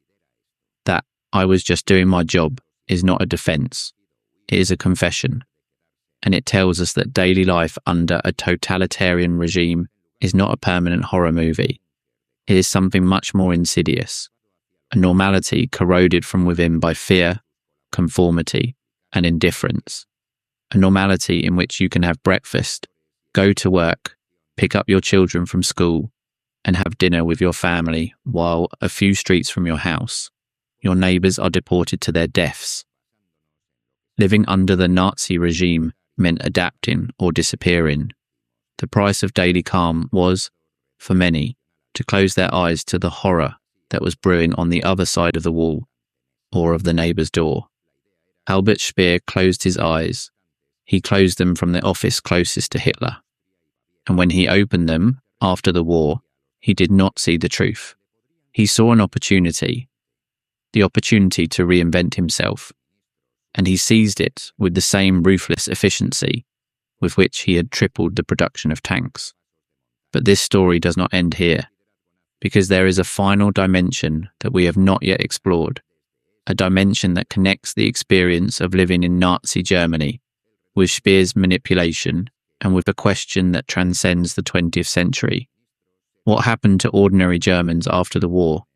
How did they process what they had lived through and what they had allowed? How did they look their children in the eyes knowing what they knew? And how did German society confront, or avoid confronting, the collective guilt for the Holocaust? Because if Speer was the extreme case of individual denial, Germany was the extreme case of collective denial. And the way that denial broke, slowly, painfully, over decades, is a story as important as the war itself. In the first years of the post-war era, the majority of Germans adopted exactly the same strategy as Albert Speer. We didn't know. We didn't know what was happening in the camps. We didn't know that the Jews were being exterminated. We didn't know. It was the refrain of an entire nation, a chorus of 65 million voices, repeating the same phrase like a protective mantra. As if ignorance were a shield against guilt, as if not having known or not having wanted to know was the same as not having participated. The Allies did not believe them. In April and May of 1945, when the concentration camps were liberated, Bergen-Belsen by the British, Dachau by the Americans, Auschwitz by the Soviets, the Allied commanders forced the German civilian population of the nearby towns to visit the camps, to see with their own eyes the piles of corpses, the mass graves, the gas chambers, the crematoria, the warehouses full of shoes, of glasses, of human hair. The images of these forced visits are devastating. German men and women, dressed in their Sunday clothes, many of them visibly well-fed, walking among piles of skeletons, with expressions of shock, disbelief, disgust. Some cried, some vomited, some looked at the ground and refused to look up. Did they really not know? Or did they know and now, faced with the irrefutable evidence, could not continue to deny it? The answer once again is complex. Some genuinely did not know the details, the industrial scale of the extermination, the gas chambers, the Zyklon B. But they all knew that the Jews had been persecuted, deported, and that something terrible had happened to them. They had all seen the marked shops, the burning synagogues, the trains loaded with people heading east and never returning.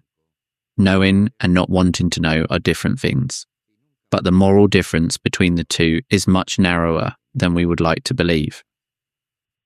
Denazification, the process by which the Allies tried to purge German society of Nazi influence, was ambitious in theory and disappointing in practice. Millions of Germans had to fill out 131 questionnaires about their activities during the Third Reich. Special tribunals classified them into 5 categories: major culprits, offenders, lesser offenders, followers, and exonerated persons.